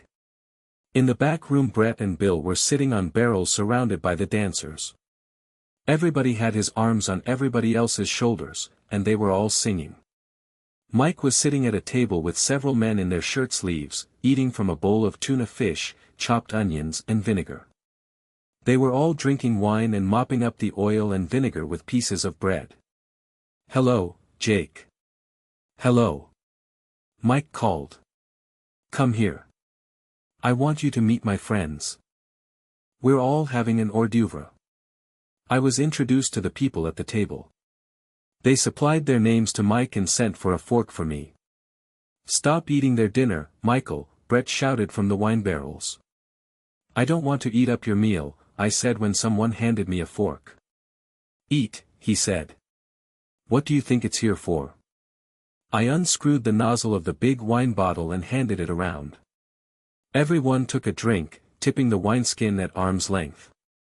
Outside, above the singing, we could hear the music of the procession going by. Isn't that the procession? Mike asked. Nada, someone said. It's nothing. Drink up. Lift the bottle. Where did they find you? I asked Mike. Someone brought me here, Mike said. They said you were here. Where's Cone? He's passed out, Brett called. They've put him away somewhere. Where is he? I don't know. How should we know? Bill said. I think he's dead. He's not dead, Mike said. I know he's not dead. He's just passed out on Anís del Mono. As he said Anís del Mono, one of the men at the table looked up, brought out a bottle from inside his smock, and handed it to me. No, I said. No, thanks. Yes. Yes. Arriba. Up with the bottle. I took a drink. It tasted of licorice and warmed all the way. I could feel it warming in my stomach. Where the hell is Cone? I don't know, Mike said. I'll ask. Where is the drunken comrade? He asked in Spanish. You want to see him? Yes, I said. Not me, said Mike. This gent. The Anís del Mono man wiped his mouth and stood up. Come on. In a back room Robert Cone was sleeping quietly on some wine casks. It was almost too dark to see his face. They had covered him with a coat and another coat was folded under his head. Around his neck and on his chest was a big wreath of twisted garlics. Let him sleep, the man whispered. He's all right. 2 hours later Cone appeared. He came into the front room still with the wreath of garlics around his neck. The Spaniard shouted when he came in. Cone wiped his eyes and grinned. "I must have been sleeping," he said. "Oh, not at all," Brett said. "You were only dead," Bill said. "Aren't we going to go and have some supper?" Cone asked. "Do you want to eat?" "Yes." "Why not?" "I'm hungry." "Eat those garlics, Robert," Mike said. "I say. Do eat those garlics." Cone stood there. His sleep had made him quite all right. Let's go and eat," Brett said. "I must get a bath." "Come on," Bill said. "Let's translate Brett to the hotel." We said goodbye to many people and shook hands with many people and went out. Outside it was dark. "What time is it, do you suppose?" Cone asked. "It's tomorrow," Mike said. "You've been asleep 2 days." "No," said Cone, "what time is it?" "It's 10 o'clock. "What a lot we've drunk." "You mean what a lot we've drunk?" "You went to sleep." Going down the dark streets to the hotel we saw the skyrockets going up in the square. Down the side streets that led to the square we saw the square solid with people, those in the center all dancing. It was a big meal at the hotel. It was the first meal of the prices being doubled for the fiesta, and there were several new courses. After the dinner we were out in the town. I remember resolving that I would stay up all night to watch the bulls go through the streets at 6 o'clock in the morning, and being so sleepy that I went to bed around 4 o'clock. The others stayed up. My own room was locked and I could not find the key, so I went upstairs and slept on one of the beds in Cone's room. The fiesta was going on outside in the night, but I was too sleepy for it to keep me awake. When I woke it was the sound of the rocket exploding that announced the release of the bulls from the corrals at the edge of town. They would race through the streets and out to the bullring. I had been sleeping heavily and I woke feeling I was too late. I put on a coat of Cone's and went out on the balcony. Down below the narrow street was empty. All the balconies were crowded with people. Suddenly a crowd came down the street. They were all running, packed close together. They passed along and up the street toward the bullring and behind them came more men running faster, and then some stragglers who were really running. Behind them was a little bare space, and then the bulls galloping, tossing their heads up and down. It all went out of sight around the corner. One man fell, rolled to the gutter, and lay quiet. But the bulls went right on and did not notice him. They were all running together. After they went out of sight a great roar came from the bullring. It kept on. Then finally the pop of the rocket that meant the bulls had gotten through the people in the ring and into the corrals. I went back in the room and got into bed. I had been standing on the stone balcony in bare feet. I knew our crowd must have all been out at the bullring. Back in bed, I went to sleep. Cone woke me when he came in. He started to undress and went over and closed the window because the people on the balcony of the house just across the street were looking in. "Did you see the show?" I asked. "Yes. We were all there." "Anybody get hurt?" "One of the bulls got into the crowd in the ring and tossed 6 or 8 people." "How did Brett like it?" "It was all so sudden there wasn't any time for it to bother anybody." "I wish I'd been up." "We didn't know where you were." "We went to your room but it was locked." "Where did you stay up?" "We danced at some club." "I got sleepy," I said. "My gosh. I'm sleepy now," Cone said. "Doesn't this thing ever stop?" "Not for a week." Bill opened the door and put his head in. "Where were you, Jake?" "I saw them go through from the balcony." "How was it?" "Grand." "Where you going?" "To sleep." No one was up before noon. We ate at tables set out under the arcade. The town was full of people.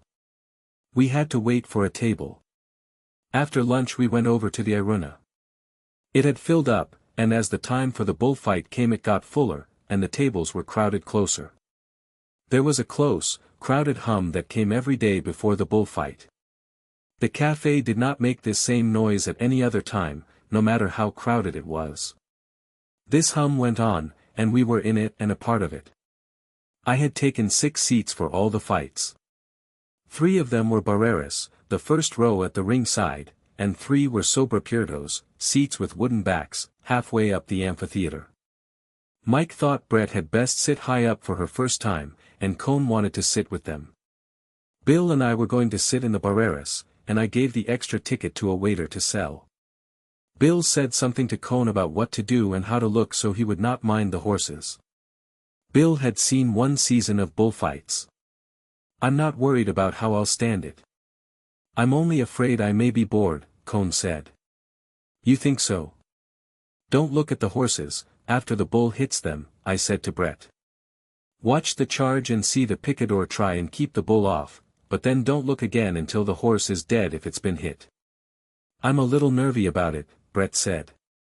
I'm worried whether I'll be able to go through with it all right. You'll be all right. There's nothing but that horse part that will bother you, and they're only in for a few minutes with each bull. Just don't watch when it's bad. She'll be all right, Mike said. I'll look after her. I don't think you'll be bored, Bill said. I'm going over to the hotel to get the glasses and the wineskin, I said. See you back here. Don't get cockeyed. I'll come along, Bill said. Brett smiled at us. We walked around through the arcade to avoid the heat of the square. That Cone gets me, Bill said. He's got this Jewish superiority so strong that he thinks the only emotion he'll get out of the fight will be being bored. We'll watch him with the glasses, I said. Oh, to hell with him. He spends a lot of time there. I want him to stay there. In the hotel on the stairs we met Montoya. Come on, said Montoya. Do you want to meet Pedro Romero? Fine, said Bill. Let's go see him. We followed Montoya up a flight and down the corridor. He's in room number 8, Montoya explained. He's getting dressed for the bullfight. Montoya knocked on the door and opened it. It was a gloomy room with a little light coming in from the window on the narrow street. There were 2 beds separated by a monastic partition. The electric light was on. The boy stood very straight and unsmiling in his bullfighting clothes.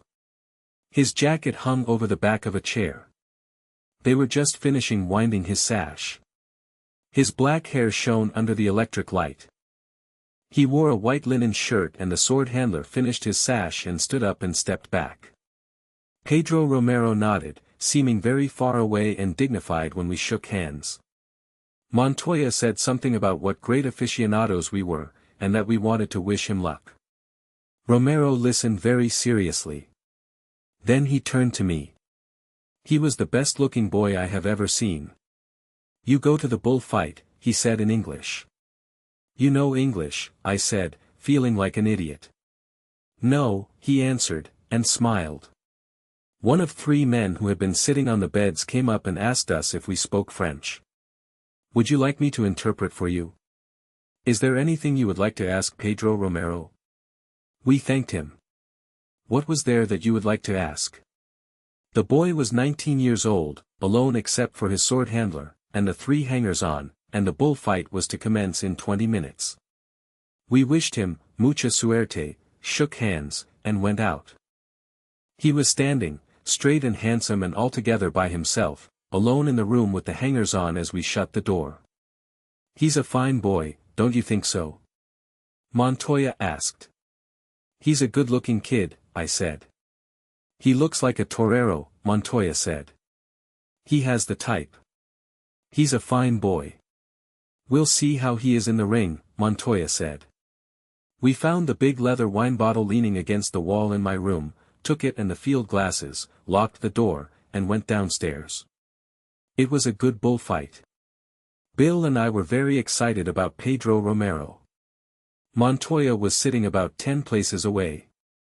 After Romero had killed his first bull, Montoya caught my eye and nodded his head. This was a real one. There had not been a real one for a long time. Of the other two matadors, one was very fair and the other was passable. But there was no comparison with Romero, although neither of his bulls was much. Several times during the bullfight I looked up at Mike and Brett and Cone, with the glasses. They seemed to be all right. Brett did not look upset. All three were leaning forward on the concrete railing in front of them. "Let me take the glasses," Bill said. "Does Cone look bored?" I asked. "That kike." Outside the ring, after the bullfight was over, you could not move in the crowd. We could not make our way through but had to be moved with the whole thing, slowly, as a glacier, back to town. We had that disturbed emotional feeling that always comes after a bullfight, and the feeling of elation that comes after a good bullfight. The fiesta was going on.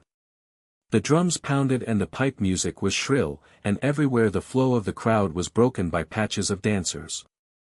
The dancers were in a crowd, so you did not see the intricate play of the feet. All you saw was the heads and shoulders going up and down, up and down. Finally, we got out of the crowd and made for the cafe. The waiter saved chairs for the others, and we each ordered an absinthe and watched the crowd in the square and the dancers. "What do you suppose that dance is?" Bill asked. "It's a sort of hoda." "They're not all the same," Bill said. "They dance differently to all the different tunes. It's swell dancing." In front of us on a clear part of the street a company of boys were dancing. The steps were very intricate and their faces were intent and concentrated. They all looked down while they danced. Their rope-soled shoes tapped and spatted on the pavement. The toes touched. The heels touched. The balls of the feet touched. Then the music broke wildly and the step was finished and they were all dancing on up the street. "Here come the gentry," Bill said. They were crossing the street. "Hello, men," I said. "Hello, gents," said Brett. "You saved us seats. How nice." "I say," Mike said, "that Romero what's his name is somebody. Am I wrong?" "Oh, isn't he lovely," Brett said. "And those green trousers." Brett never took her eyes off them. "I say, I must borrow your glasses tomorrow." "How did it go?" "Wonderfully. Simply perfect." "I say, it is a spectacle." "How about the horses?" I couldn't help looking at them. "She couldn't take her eyes off them," Mike said. "She's an extraordinary wench." "They do have some rather awful things happen to them," Brett said. I couldn't look away, though. "Did you feel all right?" "I didn't feel badly at all." "Robert Cone did," Mike put in. "You were quite green, Robert." "The first horse did bother me," Cone said. "You weren't bored, were you?" asked Bill.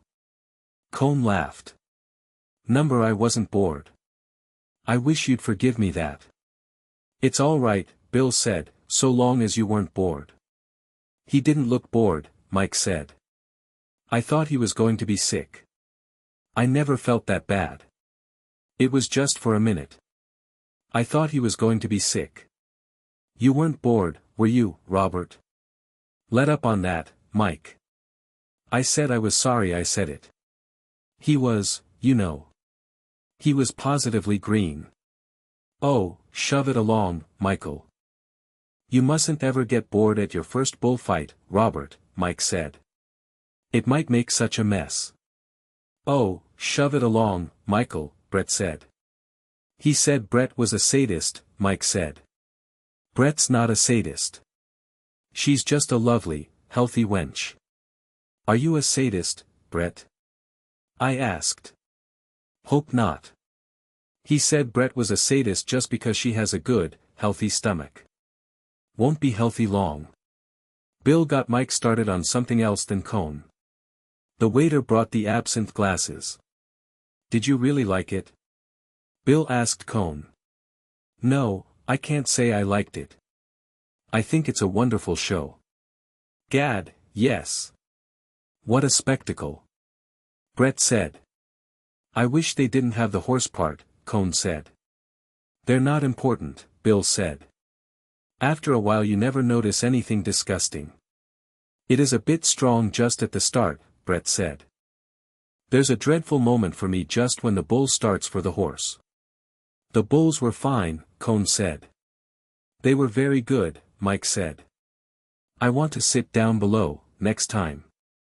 Brett drank from her glass of absinthe. She wants to see the bullfighters close by, Mike said. They are something, Brett said. That Romero lad is just a child. He's a damned good-looking boy, I said. When we were up in his room I never saw a better-looking kid. How old do you suppose he is? 19 or 20. Just imagine it. The bullfight on the second day was much better than on the first. Brett sat between Mike and me at the Barrera, and Bill and Cone went up above. Romero was the whole show. I do not think Brett saw any other bullfighter. No one else did either, except the hard-shelled technicians. It was all Romero. There were 2 other matadors, but they did not count. I sat beside Brett and explained to Brett what it was all about. I told her about watching the bull, not the horse, when the bulls charged the picadors, and got her to watching the picador place the point of his pick so that she saw what it was all about.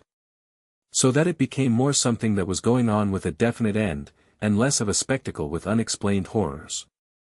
I had her watch how Romero took the bull away from a fallen horse with his cape, and how he held him with the cape and turned him, smoothly and suavely, never wasting the bull.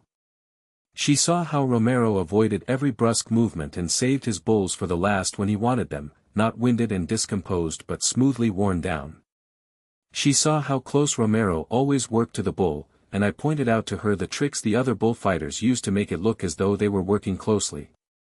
She saw why she liked Romero's cape work and why she did not like the others. Romero never made any contortions, always it was straight and pure and natural in line. The others twisted themselves like corkscrews, their elbows raised, and leaned against the flanks of the bull after his horns had passed, to give a faked look of danger. Afterward, all that was faked turned bad and gave an unpleasant feeling. Romero's bullfighting gave real emotion, because he kept the absolute purity of line in his movements and always quietly and calmly let the horns pass him close each time. He did not have to emphasize their closeness. Brett saw how something that was beautiful done close to the bull was ridiculous if it were done a little way off. I told her how since the death of Joselito all the bullfighters had been developing a technique that simulated this appearance of danger in order to give a fake emotional feeling. While the bullfighter was really safe.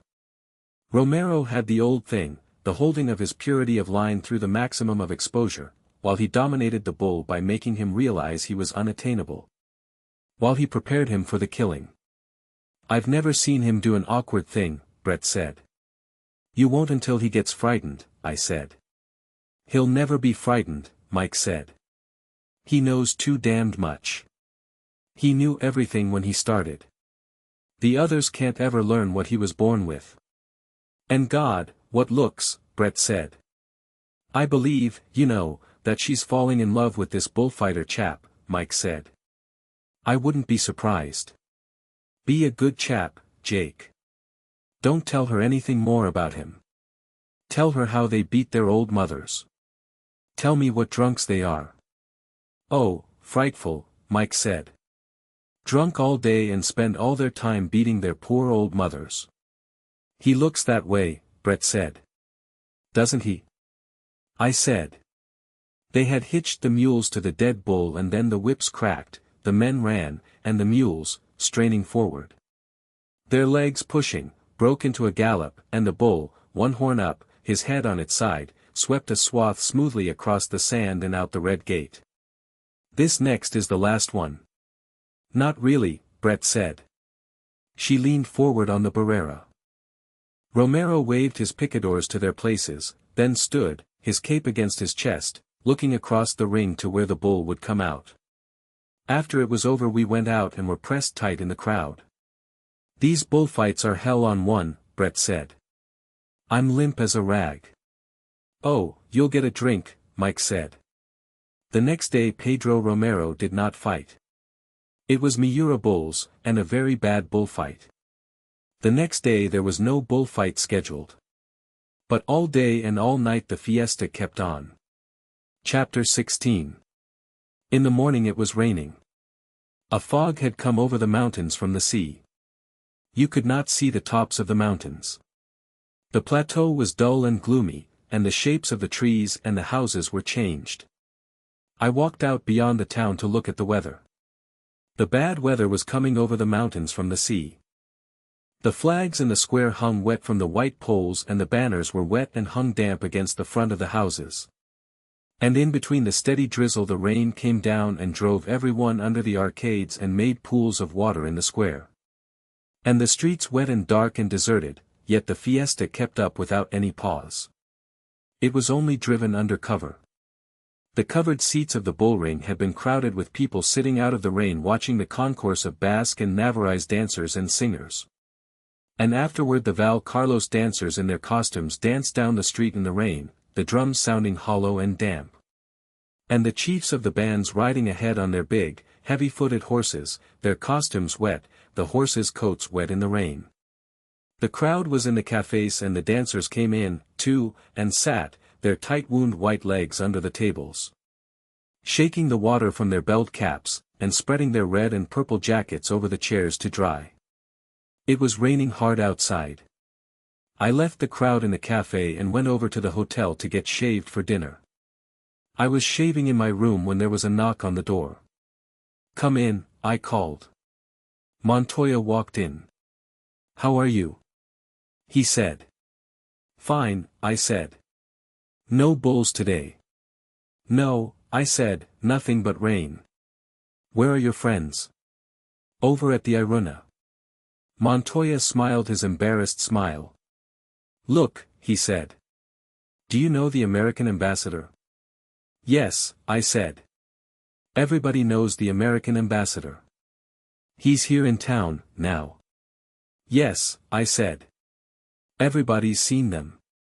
"I've seen them, too," Montoya said. He didn't say anything. I went on shaving. "Sit down," I said. "Let me send for a drink." "No, I have to go."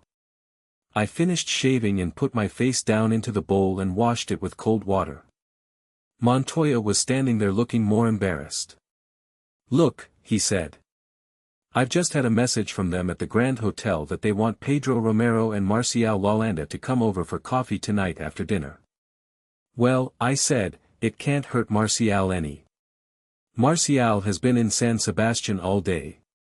He drove over in a car this morning with Marquez. I don't think they'll be back tonight." Montoya stood embarrassed. He wanted me to say something. "Don't give Romero the message," I said. "You think so?" "Absolutely." Montoya was very pleased. "I wanted to ask you because you were an American," he said. "That's what I'd do." "Look," said Montoya. "People take a boy like that. They don't know what he's worth. They don't know what he means. Any foreigner can flatter him. They start this Grand Hotel business, and in 1 year they're through." "Like Algabino," I said. "Yes, like Algabino. They're a fine lot," I said.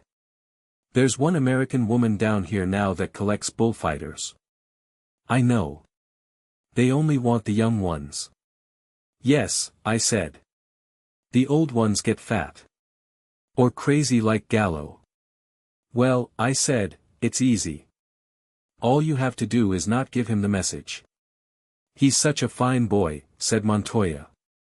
"He ought to stay with his own people. He shouldn't mix in that stuff." "Won't you have a drink?" I asked. "No," said Montoya, "I have to go."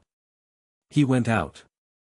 I went downstairs and out the door and took a walk around through the arcades around the square. It was still raining. I looked in at the Iruna for the gang and they were not there, so I walked on around the square and back to the hotel. They were eating dinner in the downstairs dining room. They were well ahead of me and it was no use trying to catch them. Bill was buying shoe shines for Mike. Bootblacks opened the street door and each one Bill called over and started to work on Mike. "This is the 11th time my boots have been polished," Mike said. "I say, Bill is an ass. The bootblacks had evidently spread the report. Another came in. "Limpia Botus?" he said to Bill. "No," said Bill. "For this senor." The bootblack knelt down beside the one at work and started on Mike's free shoe that shone already in the electric light. "Bill's a yell of laughter," Mike said.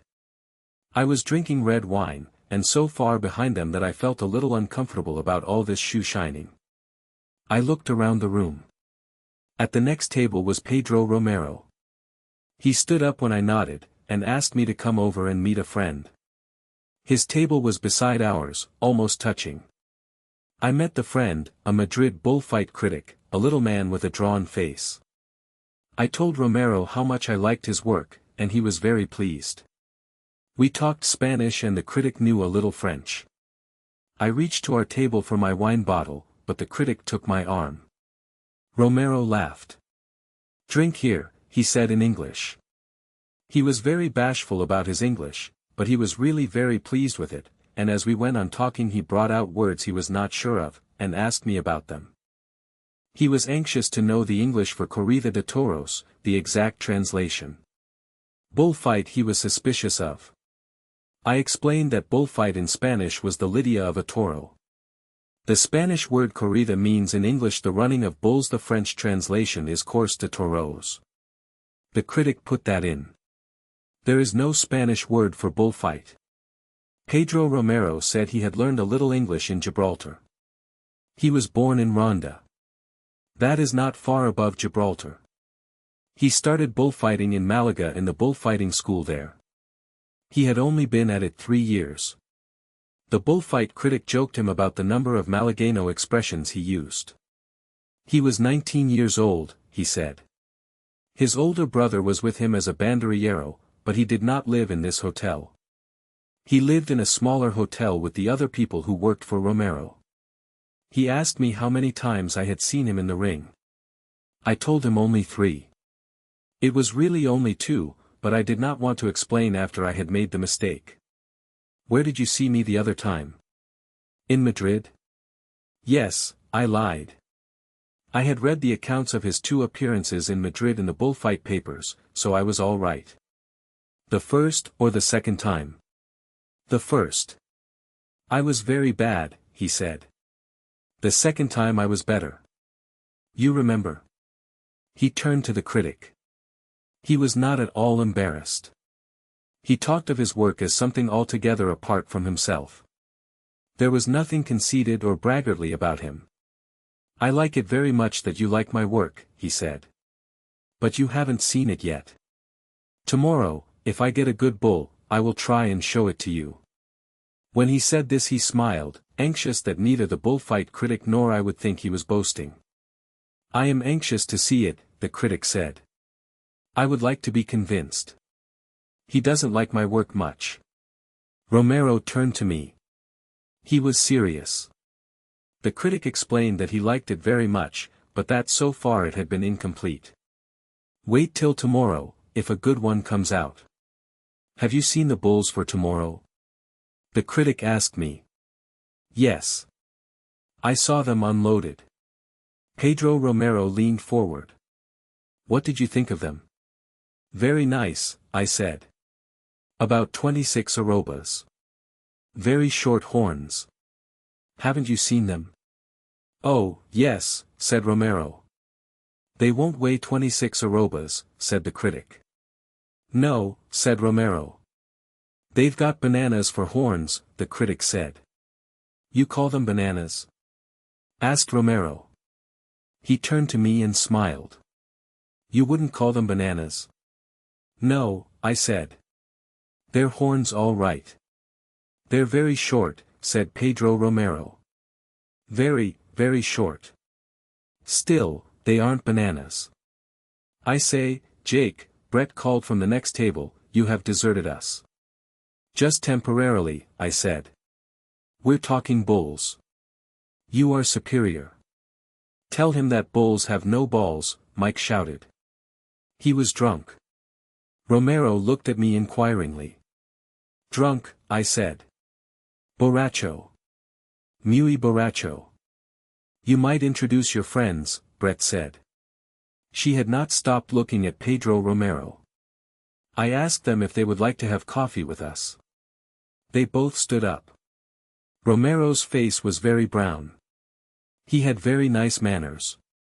I introduced them all around and they started to sit down, but there was not enough room, so we all moved over to the big table by the wall to have coffee.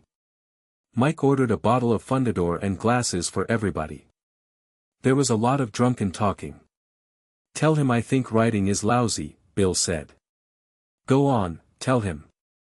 Tell him I'm ashamed of being a writer. Pedro Romero was sitting beside Brett and listening to her.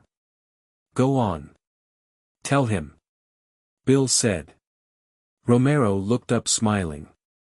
This gentleman, I said, is a writer. Romero was impressed. This other one, too, I said, pointing at Cone. He looks like Villalta, Romero said, looking at Bill. Raphael, doesn't he look like Villalta? I can't see it, the critic said.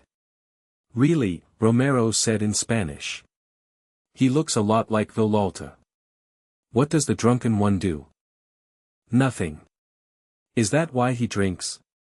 Number he's waiting to marry this lady. Tell him bulls have no balls. Mike shouted, very drunk, from the other end of the table. What does he say? He's drunk. Jake, Mike called.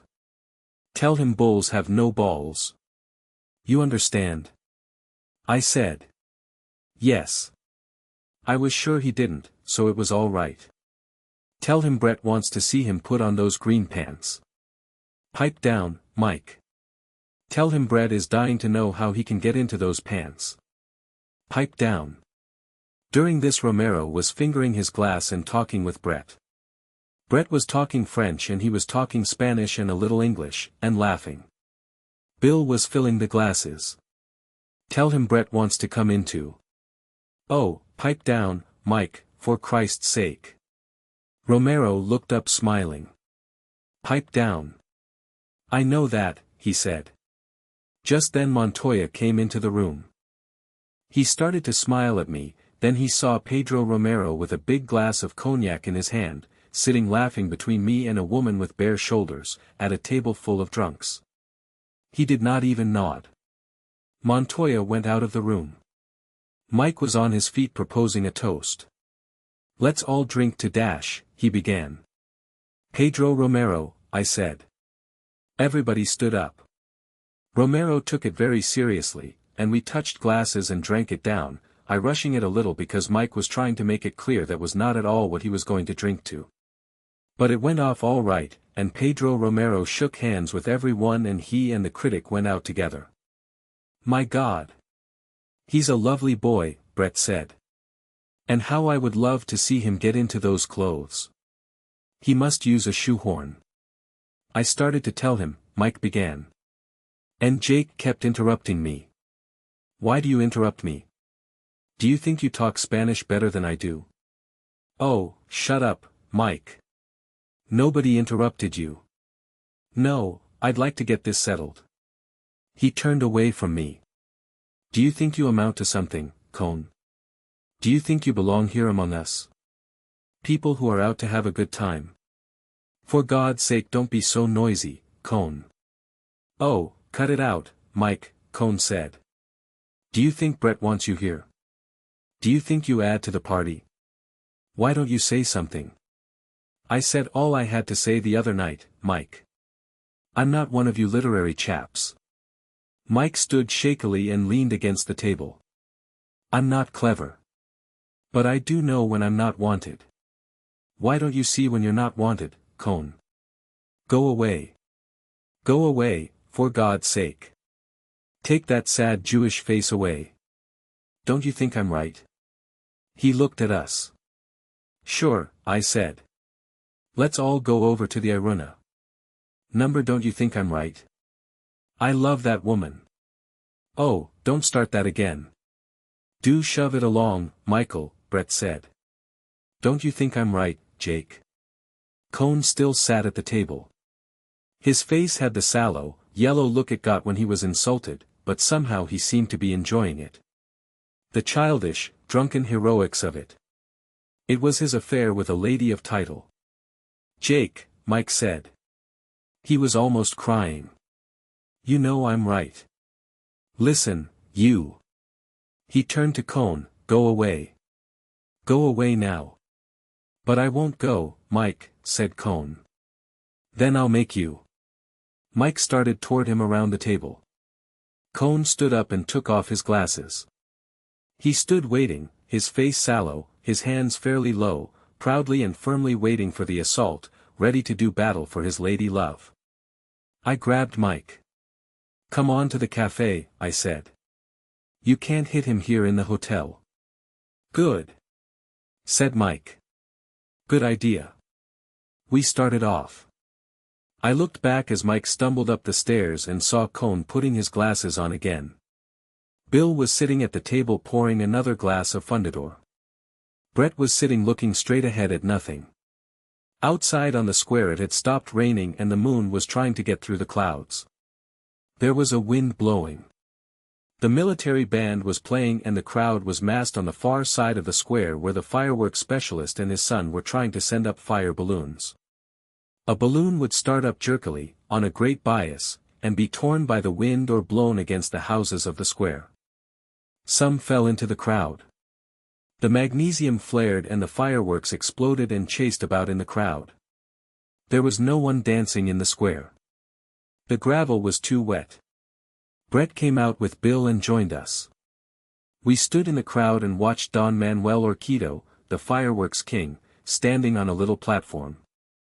Carefully starting the balloons with sticks, standing above the heads of the crowd to launch the balloons off into the wind.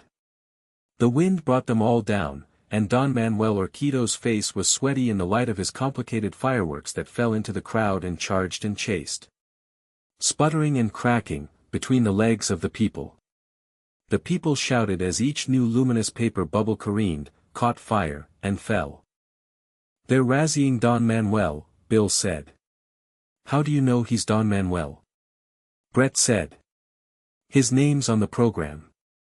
Don Manuel Orquídez, the Pirotécnico of esta ciudad. Globos Iluminados, Mike said. A collection of globos iluminados. That's what the paper said.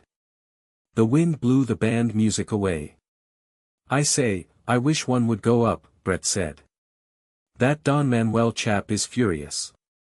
He's probably worked for weeks fixing them to go off, spelling out, Hail to San Fermin, Bill said. Globos Iluminados, Mike said. A bunch of bloody globos iluminados. Come on, said Brett. We can't stand here. Her ladyship wants a drink, Mike said. How you know things, Brett said. Inside, the cafe was crowded and very noisy. No one noticed us come in. We could not find a table. There was a great noise going on. Come on, let's get out of here, Bill said. Outside the paseo was going in under the arcade. There were some English and Americans from Biarritz in sport clothes scattered at the tables. Some of the women stared at the people going by with lorgnons. We had acquired, at some time, a friend of Bill's from Biarritz. She was staying with another girl at the Grand Hotel. The other girl had a headache and had gone to bed. Here's the pub, Mike said. It was the Bar Milano, a small, tough bar where you could get food and where they danced in the back room. We all sat down at a table and ordered a bottle of Fundador. The bar was not full. There was nothing going on. This is a hell of a place, Bill said. It's too early. Let's take the bottle and come back later, Bill said. I don't want to sit here on a night like this. Let's go and look at the English, Mike said. I love to look at the English. They're awful, Bill said. Where did they all come from? They come from Biarritz, Mike said. They come to see the last day of the quaint little Spanish fiesta. I'll festa them, Bill said. You're an extraordinarily beautiful girl. Mike turned to Bill's friend. When did you come here? Come off it, Michael. I say, she is a lovely girl. Where have I been? Where have I been looking all this while? You're a lovely thing. Have we met? Come along with me and Bill. We're going to festa the English. I'll festa them, Bill said. What the hell are they doing at this fiesta? Come on, Mike said. Just us three. We're going to festa the bloody English. I hope you're not English. I'm Scotch. I hate the English. I'm going to festa them. Come on, Bill. Through the window we saw them, all three arm in arm, going toward the cafe. Rockets were going up in the square. I'm going to sit here, Brett said. I'll stay with you, Cone said. Oh, don't. Brett said. For God's sake, go off somewhere. Can't you see Jake and I want to talk? I didn't, Cone said. I thought I'd sit here because I felt a little tight. What a hell of a reason for sitting with anyone. If you're tight, go to bed.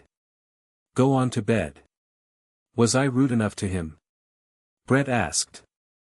Cone was gone. My God. I'm so sick of him. He doesn't add much to the gaiety. He depresses me so. He's behaved very badly. Damned badly. He had a chance to behave so well. He's probably waiting just outside the door now. Yes. He would. You know, I do know how he feels. He can't believe it didn't mean anything. I know. Nobody else would behave as badly. Oh, I'm so sick of the whole thing. And Michael. Michael's been lovely, too. It's been damned hard on Mike. Yes. But he didn't need to be a swine. Everybody behaves badly, I said. Give them the proper chance. You wouldn't behave badly. Brett looked at me. I'd be as big an ass as Cone, I said. Darling, don't let's talk a lot of rot. All right. Talk about anything you like. Don't be difficult. You're the only person I've got, and I feel rather awful tonight. You've got Mike. Yes, Mike. Hasn't he been pretty? Well, I said, it's been damned hard on Mike, having Cone around and seeing him with you. Don't I know it, darling? Please don't make me feel any worse than I do. Brett was nervous as I had never seen her before. She kept looking away from me and looking ahead at the wall. Want to go for a walk? Yes. Come on. I corked up the Fundador bottle and gave it to the bartender. Let's have one more drink of that, Brett said. My nerves are rotten. We each drank a glass of the smooth Amontillado brandy. Come on, said Brett. As we came out the door I saw Cone walk out from under the arcade. He was there, Brett said. He can't be away from you. Poor devil. I'm not sorry for him. I hate him, myself. I hate him, too, she shivered. I hate his damned suffering. We walked arm in arm down the side street away from the crowd and the lights of the square. The street was dark and wet, and we walked along it to the fortifications at the edge of town. We passed wine shops with light coming out from their doors onto the black, wet street, and sudden bursts of music. Want to go in? Number. We walked out across the wet grass and onto the stone wall of the fortifications. I spread a newspaper on the stone and Brett sat down. Across the plain it was dark, and we could see the mountains. The wind was high up and took the clouds across the moon. Below us were the dark pits of the fortifications. Behind were the trees and the shadow of the cathedral, and the town silhouetted against the moon.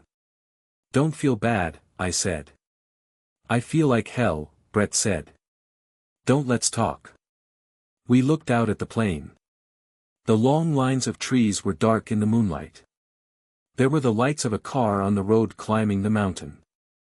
Up on the top of the mountain we saw the lights of the fort. Below to the left was the river. It was high from the rain, and black and smooth. Trees were dark along the banks. We sat and looked out. Brett stared straight ahead. Suddenly she shivered. It's cold. Want to walk back? Through the park. We climbed down. It was clouding over again. In the park it was dark under the trees. Do you still love me, Jake? Yes, I said. Because I'm a goner, Brett said. How? I'm a goner. I'm mad about the Romero boy. I'm in love with him, I think. I wouldn't be if I were you. I can't help it. I'm a goner. It's tearing me all up inside. Don't do it. I can't help it. I've never been able to help anything. You ought to stop it. How can I stop it? I can't stop things.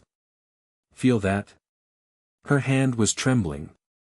I'm like that all through. You oughtn't to do it. I can't help it. I'm a goner now, anyway. Don't you see the difference? Number. I've got to do something. I've got to do something I really want to do. I've lost my self-respect. You don't have to do that. Oh, darling, don't be difficult. What do you think it's meant to have that damn Jew about, and Mike the way he's acted? Sure. I can't just stay tight all the time. Number. Oh, darling, please stay by me. Please stay by me and see me through this. Sure. I don't say it's right. It is right though for me. God knows, I've never felt such a bitch. What do you want me to do? Come on, Brett said. Let's go and find him. Together we walked down the gravel path in the park in the dark, under the trees and then out from under the trees and past the gate into the street that led into town. Pedro Romero was in the cafe. He was at a table with other bullfighters and bullfight critics. They were smoking cigars. When we came in they looked up. Romero smiled and bowed. We sat down at a table halfway down the room. Ask him to come over and have a drink. Not yet. He'll come over.